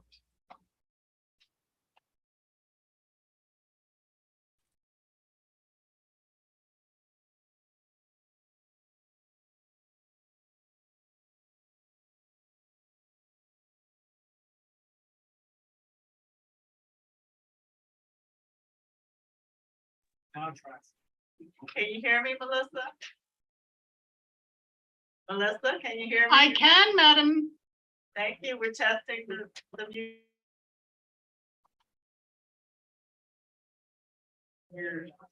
We're still live on YouTube, just so you know. You hear Commissioner Maliga speaking? No, So is the Zoom picking up the chamber mics and not the dais? Because we have our mics off. yes, But you can hear through the chamber. Right. It does sound better.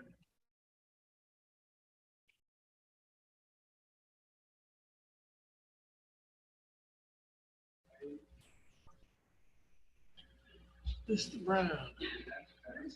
Do you have us muted? It's unmuted.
This one's on.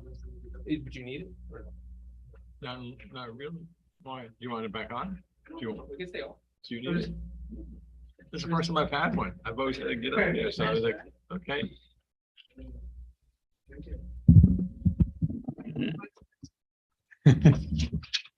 Madam Mayor, at 7:47, are we ready to reconvene? We are.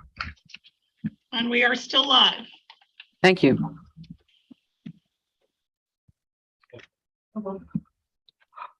Oh my God. All right, ready? Yep. All right, Madam Mayor, thank you. Juan Ruiz, Assistant City Manager for the record.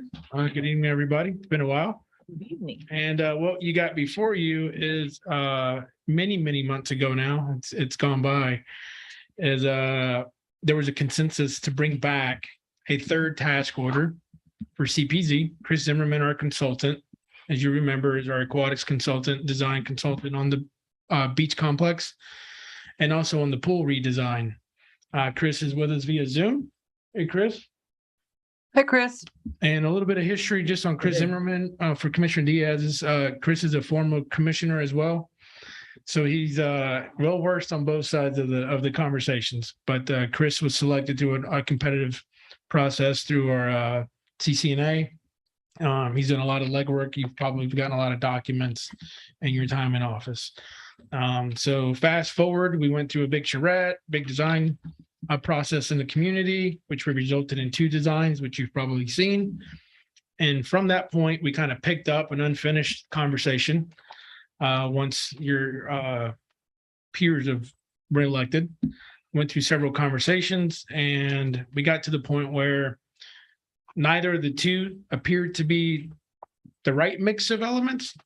Therefore, the idea of coming back to the new group who's in office, you guys, to work with Chris and trying to come up with a concept that maybe is more in line with what is desired in current time. So with that, Chris obviously was listening in on that meeting, and he's put together a scope of work, which is what's before you to be considered. It will include time for you guys to meet with him individually, one-on-one. It also will include an update to cost estimates based on the feedback.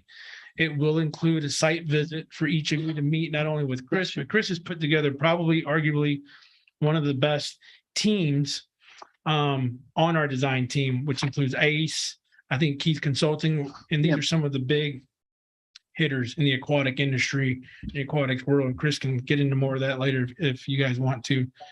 But essentially, it's pretty straightforward. The goal is to create or recreate a third option based on feedback, current feedback. It does allow for in the task order, obviously, for a follow-up workshop or a community commission meeting, whichever one you so choose. And Chris is here, and we're both here to kind of answer any questions. Commissioner Malega. I love the fact that it says that this will be completed within 60 days. Mhm. That excites me. I actually He's waiting circled for it. us. I know, right? I circled it with a highlighter. I was like, yeah, I'm gonna put a smiley face there. So I'm super excited. I do see that you are going to be the project leader on Have this. been, yes, ma'am. Okay. And I'm happy about that because you do know the backstory. You've educated us. We don't, poor Mrs. City Manager Davis has been catching up on a lot. I'm personally excited, and I'd like to make the motion to approve and move forward. Okay, do I have a second? I would like to have discussion. Okay. Madam Mayor, we do have public comment on this item. I was gonna ask right before we vote. Let's hear the public comment. Okay, I have 4 comments. The first is Gail Silverblatt, 414 North Ocean Breeze. We are glad to see plans for the city pool moving forward. We were frequent users of the pool, swimming laps in the mornings and cooling off on hot Friday evenings, watching the sunset over the town. We encourage the commission to think of a multi-level organic decking with lush plantings like the Venetian pool in Coral Gables, and not just a flat slab of concrete surrounding the pool to make this not only a functional pool, but a major tourist attraction. The next comment, which I'm going to time because it's long, is from Alexander Cull, 1616 North M Street. Good evening. Lake Worth Beach exists in a unique position and a unique place in time. Our city holds valuable assets which we can use to position ourselves as special from our surrounding areas for visitors and tourists, while also providing fantastical services to those who call our city home. The pool is without a doubt, no question, another jewel in this crown. It pains many in my neighborhood to know that the pool has sat underutilized, and the notion to modernize our beachside pool into an attraction both excites and provides hope to many who wish to see our city see continued growth and success. Many long-term residents comment on learning how to swim there, paying with their parents' pocket change to hop on the old trolley for summer classes. Even for those who have never swam in its waters and live free from that nostalgia, there is a desire and an allure, and there's hardly an individual I know of who does not wish to see it restored to, at a minimum, its former status. It is my personal opinion that funding such a study is as necessary as it is warranted. We must look at the pool as what it is, an outdated, underutilized asset, one that hopefully with proper guidance will be modernized, well-loved, and frequently busy for visitors and locals alike. I've heard rumors of retaining the current design to encourage tourism from swimming competitions, while others of converting the pool deck into a resort-style pool for existing and new beach complex visitors. While I am unqualified to declare any path forward as correct, I know for certain that without investigating, without taking the time to assess the potential boon of reinvestment as well as the potential liability, we will fall behind of standing still. That's all the time for that comment. Thank The you. next comment is from Cliff Kohlmeyer, 503 First Avenue South. When the issue of the pool next comes before the commission, I hope the commission will see the benefit of investing in a project that has the kind of amenities that attract visitors, such as shade trees, a waiting pool, and maybe some tiki huts. It will be worth the investment. The last comment is from Jim Finnegan, 224 North Ocean Breeze. I am for the renovation of our great oceanfront pool. Having researched our pool with a local commercial pool company, our oceanfront pool is easily renovated and brought current and up to date without spending gobs of money. We need to get creative and use what we have to work with. All the mechanicals, the decking, and any holes or cracks in the pool can easily be fixed for around $1 million. Any enhancements of shade trees and other items to make the pool look a whole lot more attractive, of course, will add to that budget. We have waited far too long for this pool to get opened after it was purposefully put to sleep by the prior mayor and commissioners. Our pool on the east side of town will be an anchor and gem, being one of the rare oceanfront pools. Please do your due diligence and investigate further renovating what we currently have versus starting from scratch and building a gigantic new pool that might just become unaffordable to create.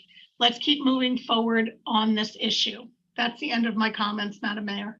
Thank you very much. Okay, we have a motion without a second, but we're going to have some commissioner comments first. Looks like we've got comments all around. All right. I guess what I'd like to encourage us to do is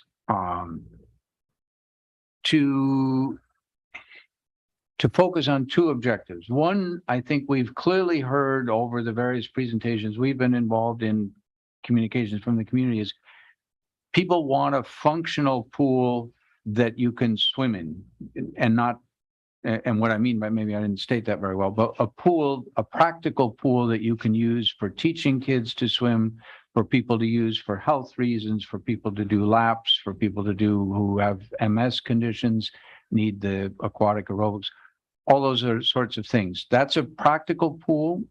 We've also heard from Maui Good Pier with, I believe it's called Street Wave or Street something like that, who has had a lot of experience with bringing disadvantaged youth and making sure they learn to swim. He and I went up to the pool and looked at it, and I think he told us when he came and presented, you know, it brings tears to his eyes to see a pool that gorgeous sitting empty. He sees that as a very viable pool for the uses of practical swimming kinds of things. That's one sort of constellation of uses and objectives that we have as a community for the pool. The other is to make it a gathering place, make it a place that brings people together both within the community and brings in tourism from the outside of the community. And then there's a concern that overlaps both of those, is whatever we do, can we make sure that it's at least somewhat economically viable, that we don't lose our shirts on the thing.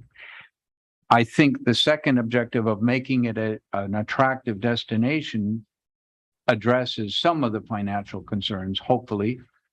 Some of the practical pool side, if you can bring in swim teams, if you can bring in the collegiate things, if you can bring in some of the paid lessons, that may also help with some of the financial side. I think where we are a little bit at a fork in the roads is, how do you get the attractiveness and making it a destination that people can hang out? We've talked about, people wanting to have gatherings in the evening, have a martini or whatever. Yes, we're in for that. Can you do that with the current configuration of the pool, which is great for the practical, but not necessarily for the gathering? What's intrigued me for a while is looking at some places in South Florida that have very much of that attractive feel to them, not necessarily that are pools, but I think that can give us guidance on flavor. And my focus is on the pool deck area. And the places that I've mentioned, and I can't remember if I had an opportunity to present pictures of, but I've presented them in the community and got a lot of very positive response. And one of the comments, I believe, mentioned it. Look, and maybe it's a little bit in the direction of what people refer to as a resort pool. What I'm thinking of is the flavor, looking at design elements of the flavor of what we see up at Guanabana. I call it Guanabanas. Guanabanas. Yeah, I'm doing the Spanish pronunciation. I can't help it. But what she said, that restaurant up in Jupiter, there is also Park and I think it's called Park and Ocean. It's a concession within a state park down Hugo Birch State Park in Fort Lauderdale. It has a very outdoor flavor. I happened to actually wind up at a very upscale wedding at that one and took pictures. That I think can address, if we focus the decking on and maybe expand it a little bit. I think we might want to consider expanding to the west. I think that can address making it a real attractive destination. But I think to do that, for us to visualize it, we would need to work with somebody who is willing and able to bring some of those design elements, sketch them out a little. What might this look like? How does it fit in the footprint? Isn't that Can you Chris's fit job? in the footprint? Is that part of this That what it purchase order? Are we going to be able to bring those elements into these? I don't know. designs? Well, I was That we asking. can. yeah. I'm hoping that we could, and that we could get some visual help to do that. So that's my suggestion, is that we do some looking at some other, one that I'd forgotten all about, but that's also a visual source. Some of you may be familiar with Sunday House. Cindy, yes. in They closed Del their Rey, pools. Yeah. where the combination of water feature and vegetation makes it a very But attractive. they put fish in their pool and that's kind of weird to me. Those I'm not fish Yeah. will with those do. fish. Well, they closed the pools, I believe. The pools, But I I'm saying believe, they are used to have gone. fish that swam with. I know. Like, I know. I- swim in the I'm ocean not for fish. suggesting we put fish in the pool unless, piranhas or something, but, no, but I'd like us to look real broadly in that approach, get some ideas, because I think we can do both. Yeah. The practical pool and the destination. We might even be able to do it with the existing footprint, which I think would save us a lot of money, potentially. I think we should push that strong. Okay, That's my comment. okay. Thank you very much. Is that Commissioner, you seconding my motion? yeah, In the short version? Commissioner Stokes. Yes. I have also looked at pictures of like bohemian style pools that are not overly complicated, but very beautiful. Through the landscaping, through feeling like you're part of nature, and like that simple but kind of elegant and beautiful. I don't think that we want like to go to a pool and feel like we're just sitting in the middle of a ton of concrete. Mhm. But we Agreed. definitely want a functional pool, and affordability and economic viability also very important. So those are all four things that we can agree on. Oh my God, I knew what I was going to say when I pushed the light, but then. Oh, Speak now. yes, Okay. this is the other part that I wanted to ask about is,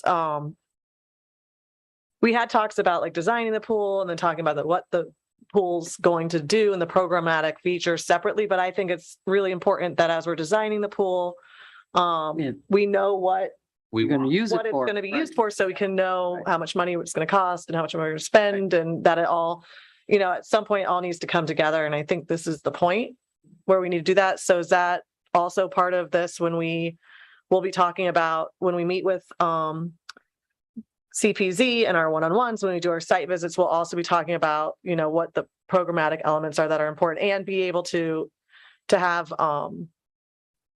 real information, like, if we want to be able to hold Olympic size swimming pools, then you're going to have to build a pool that costs this much, and here's the trade-offs for that, but it's going to bring in this much money. Like, in order to have those conversations, I think we need to be able to wrap our heads around the figures so that we can make those trade-offs like we heard from the public comments, in a responsible way.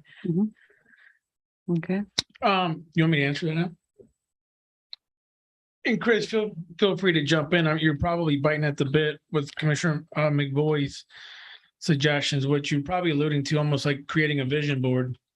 I think the first key step is obviously the individual one-on-one meetings with each of you, so you guys can have that chance to have that brain dump and put it out on the table. If I recall correctly, Chris, didn't you design a vision board kind of concept as well the last go around?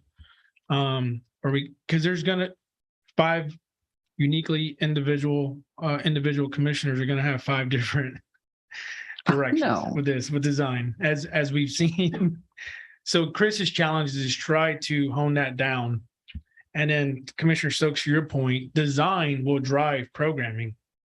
It's And very vice versa. difficult Right, it needs to program certain activities that you hear out in the community, but you're looking at this end product that doesn't facilitate that programming. So along the way, you almost have to be cognizant and aware of both, because they run concurrently. Right. Or you will get to the end of something and we will cut the ribbon, and it will be difficult to try to program things in. So you want to kind of all do it in the beginning. I'll refer back again, the team that Chris has assembled since day one with Keith Consultants and ACE are some of the best. There were some, I'll call them soft estimates on the programmatic stuff that they worked on before. That was on the back end of those first 2 initial designs, and even in the charrette.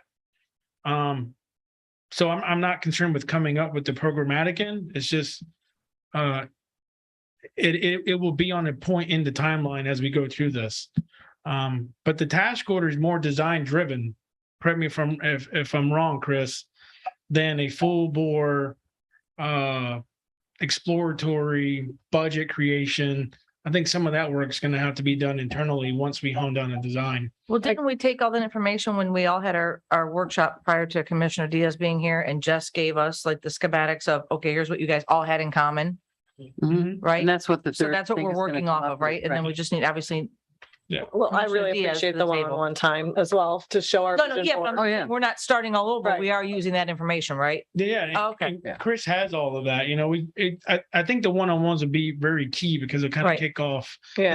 It's been quite some time. Yeah. It's What been a I'm while. curious about is when we talk about the cost of building a pool and maintaining a pool, the larger the pool is, the more expensive it is going to be to build and maintain, chemicals, replacing the water from evaporation or whatever. Staff. So I want to make sure that we're building the appropriate size pool. So I guess, we need to find that that nice sweet spot of, this is the size pool that will be the most viable for you for the activities that it's going to bring in, that we don't overbuild something is my concern. So I'm wondering, I don't want to design a teeny tiny pool that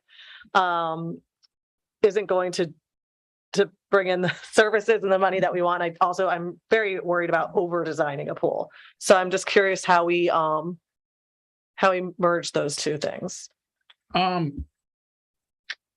What's the word I'm looking for? Not to be cynical. You? Sorry. Shocking. But I mean, the elephant in the room is, yeah, design and programming drives, but around here, dollars drive. Mm. And I'm sure one question, and probably the opening question that Chris is going to ask, as he has before, is what's the budget? Mhm. What are we shooting for? You know, are you guys going to ask, and you have every right to say, Chris, use your wildest imaginations, take everything we said, No. mix it all up and give us your best shot? Or is it, okay, realistically, here's what we can afford based on some soft conversations, some projections that we've had, some allocations of maybe some unrestricted funds laying around. So shoot for this, don't exceed, i.e. the casino building, you know, it was kind of a not to exceed, and we saw what happened there. So again, talk about forks in the road. There's many ways we can go with this. We just got to go. We just, well, I think it was overwhelming consensus that the two concepts where we stopped the project conversation wasn't exactly what you guys are looking for. So there's a need for a third. Right. I think we take this third step, go through that exercise, and eventually in due time, a lot of these questions will be answered in the right manner. But again, without knowing what direction you want to go, size impacts everything, because the initial two that we talked about, I mean, that were designed, probably 18 months after that, Chris, you and I had an internal conversations, and we're like, yeah, you can't afford to do that now. Yeah. Right. Now you're in keeping where you're walking into an economic environment that's entirely different than when the last two were designed. Those last two concepts were designed. So it's a completely different ball game that we're about to re-enter when we talk about the pool. Commissioner Diaz. Yeah, I'm looking forward to this process for sure. I think the 60-day is awesome. I know we're going to get a million questions on this, so I have a simple question in terms of, can we be clear? So, you know, to be clear, this 60-day process, if we approve this today, if we do that, then 60 days from now, we're going to have a drawing and a design, that's with all the noticed meetings and things like that in between, right? And that should hopefully coincide with our budget work as well. Are you looking to God or to the screen? I know we're going to get a million questions on that, and what's the timing looking like, and what's the end of the 60 days looking like? Well, and to be fair to Chris, I'll let you answer. Can you hear us? Yes, I can. I mean, I've been sitting on this task order for probably 4 or 5 months, with the shuffling and whatnot. So is the 60 days still good? Yeah, we're going to work with that. Let's see how fast we can get meetings with everyone. Our schedule's shifting a little bit internally, but we're going to make it work to see what we can give you. Understand that the task order you have in front of you is not illustrative renderings and beautiful pictures. It's there to work out the program and a site plan and a building plan.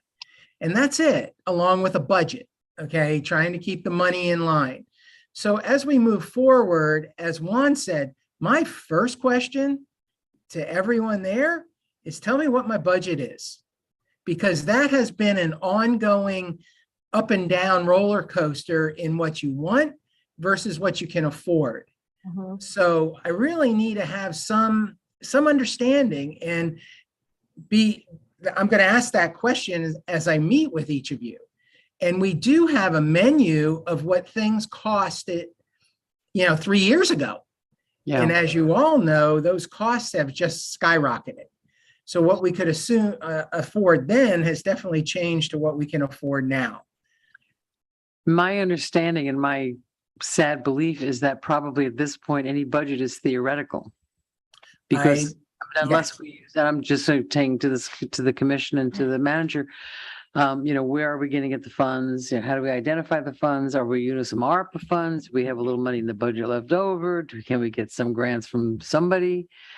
So I think those are a lot of variables that we have with what's the budget. We can give them a number, not to exceed, but I think that's something it's a darn good question. That's all I have to say. Commissioner Maliga. Thank you for bringing that up, Mayor. So I've been advised that the city could create a nonprofit for the aquatic center which then could receive generous donations from people who want to see an aquatic center built in this city. Mhm. So I had actually sent an email off to legal and haven't heard back yet in regards to, is that really something we can do? Because if there are people who want to write generous checks to build aquatic centers to our city through a nonprofit, I think that we should be open ears and find out if it's viable, the legalities to it, and where we go from there. And Commissioner Stokes had mentioned once naming rights. Oh, Which no, I- I didn't. That was me. Those you? I'm Yeah, I'm okay sponsorship. giving people a brick or plaque, Oh. not like this is now the, No, that's sponsorship, just like AAA Arena or Yeah. whoever. I mean, who cares what name's on it? Yeah. Care about who it's serving and how good of a pool we can make and the business plan. Because if that's bringing in 1.3 million every 2 years just for naming rights. But I don't know, Glenn, did you ever get my email? I did, and just got back in 4th of July. So generally, nonprofits don't do well with governments because nonprofits are usually not in the sunshine. Governments are in the Oh, yeah. sunshine.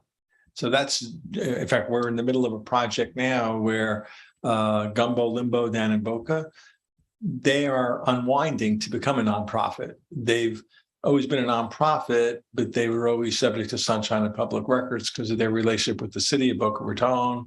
And their board decided they wanted to go the opposite direction and just become a standalone nonprofit. We've been working on that for about 7 months, and we're almost to that point where we believe they won't be subject to the sunshine law, public records law. So that's the downside. Tax wise, I'm not a tax lawyer. Obviously, you get a donation if you donate to a 501c3. I don't know whether you get any kind of a tax deduction for donating to a government. That's the biggest difference. But if you did want to do a nonprofit, your best bet is generally separate group, that's not affiliated with the city. Negative is the city then loses some level of control. I was just going to say, it's a little scary. And maybe the nonprofit, if you want to go down that path, is operation wise, that the Gumbo Limbo nonprofit provides funding actually to help support the Gumbo Limbo Center. So what if somebody did though want to write a check towards the aquatic center? Can they make a donation to the city? Absolutely. Oh, yeah. Okay. Yeah, Juan has a bank account. It's called JuanRuiz.com. No. Juan's retirement fund. No. Yeah, really. Listen, my spouse, every time I bring up a pool, she's like, just get the city pool open. You're not building a pool. I'm like, I've had cities where people have made donations. For example, they want a statue erected to their spouse, and they'll say it's $100,000 to do that. Hey, So back to the naming put rights. her in a fountain. Yeah, we have an existing sponsorship donation gift policy that's been on the books for a long time. I think what is missing eventually is to formalize a naming policy for city-owned properties, which comes up from time to time, which is something we were working on, one of many projects A while back. a while back. But in due time, yes, that would become part of sponsorship seeking, donation seeking is all part of our business plan for a facility. But again, back to the first base is the budget, which is what Chris will harp on now and including your one-on-ones, because it's very difficult. And I've watched from the sidelines and I sympathize, is trying to aim where, when you have so many competing numbers thrown at you and ask, because an aquatic centers, they can range widely, Right. it is what it is. Chris, you had a question? A comment or a couple comments.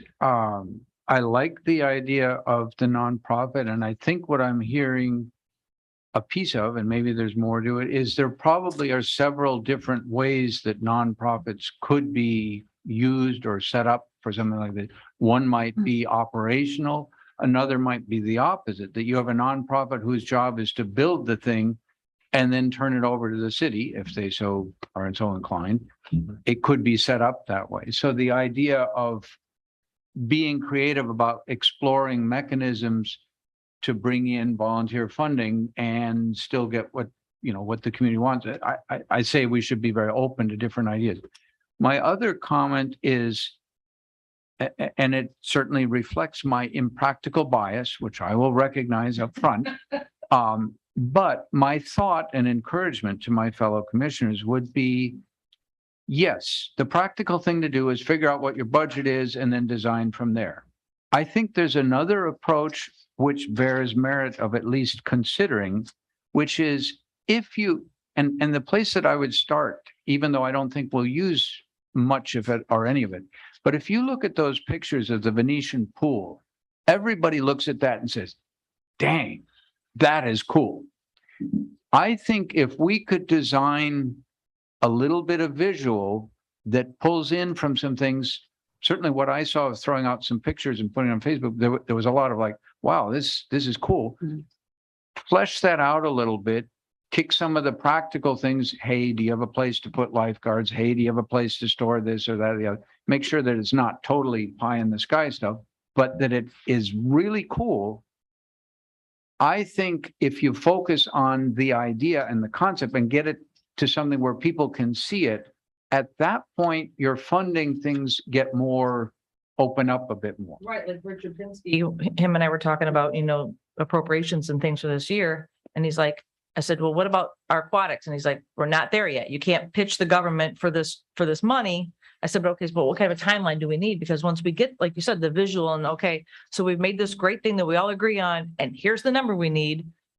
This is a tourist destination. This helps the county, right. This helps Absolutely. the state. I mean, this is where we need to put our tentacles out, if you will, and touch whatever we can to create the budget to fulfill the need that we find, right? All right. So here's what we want. Now we all got to go find the money, right? And I think two pieces that if that approach makes any sense, one side of the attracting the funding is if we spell out what our objectives, and I think I've heard a lot of consistency. One of them is we really want to make sure that all of the elements, all of the portions of our city, many of whom may otherwise never learn to swim, have a place to do it. That says if that's clear in your objective, that opens you up to certain funding sources. If you say, hey, we want this to be not just a practical place for people to swim, but also a place that brings the community together, and we have a very diverse community, and that's not so easy to do, that opens another set of interest in funding. Yep. So I think there's potential there with the ideas. Okay. Commissioner Stokes. Right. A lot of this seems like more of an iterative process, and I know we're on like another iteration of what has already been done before. In my company, we talk about stretch goals. So it's like if this is what we have to get done, and then like what can we stretch? So if we can find the available funding for these types of programs. So I'm not sure how we can design for that, but I just wanted to throw that out there. I know we talked, Maui Goodweird said that there are grants available. So it would be nice if we had either Richard Pinsky or somebody telling us what are the grants that are easiest to get, what are they looking for, so that we know how to kind of design something that is likely. We hear, oh, there's grants all the time. Yeah, that's true. But then at the end of the day, Pin it down.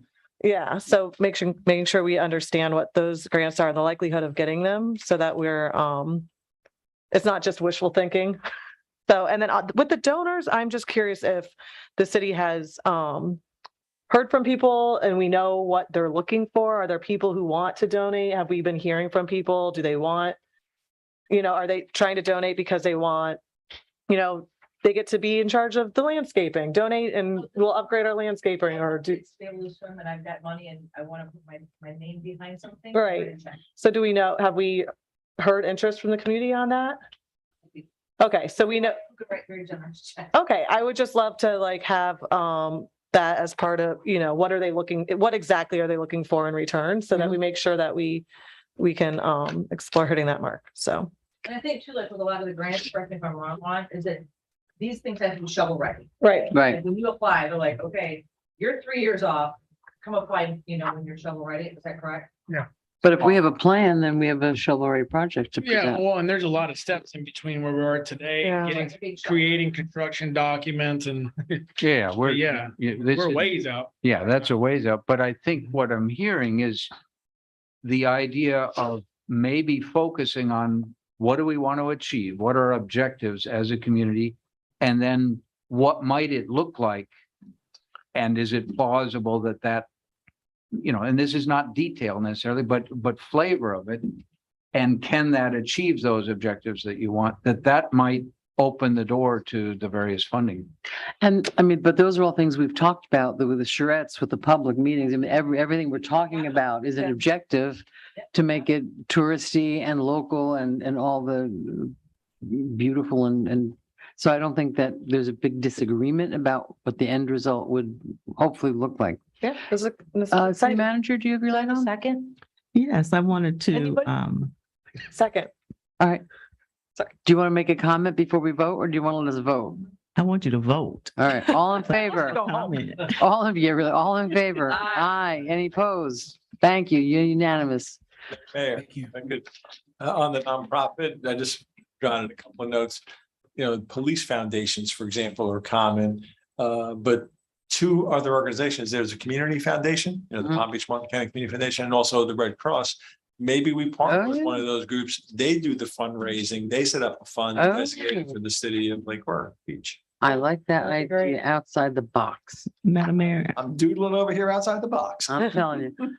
Yes. I just want to add to what Commissioner Stokes said and also Commissioner Maliga when we talk about funding. And we also spoke with Mr.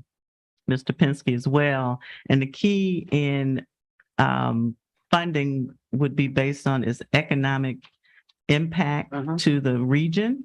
And a lot of funding is available from that standpoint. So if we approach this design or the purpose and goals of this facility, we'll have to certainly stem from its economic tourism type An of engine. Yeah. yes. And so there are a lot of opportunities connected to that effort. So if we're moving that way, that will certainly be an added plus in it. That moves to the top of the goals. Absolutely. Great. Thank you. Do I have a motion? Does Oh, our what? city attorney have anything else? Give a report to Report. report. Welcome back. He's reportless. Yeah. I'm still getting out of vacation mode. Yeah. I know. You want to think out of the box there. It's only 8:30. We should all be like totally fresh. It's usually what, like 11? 15 hours. Get to this yesterday at point of the Park. meeting? I'm not refreshed. And Motion to adjourn. Thank you. thank you Second. very much and have a good night. Ever vote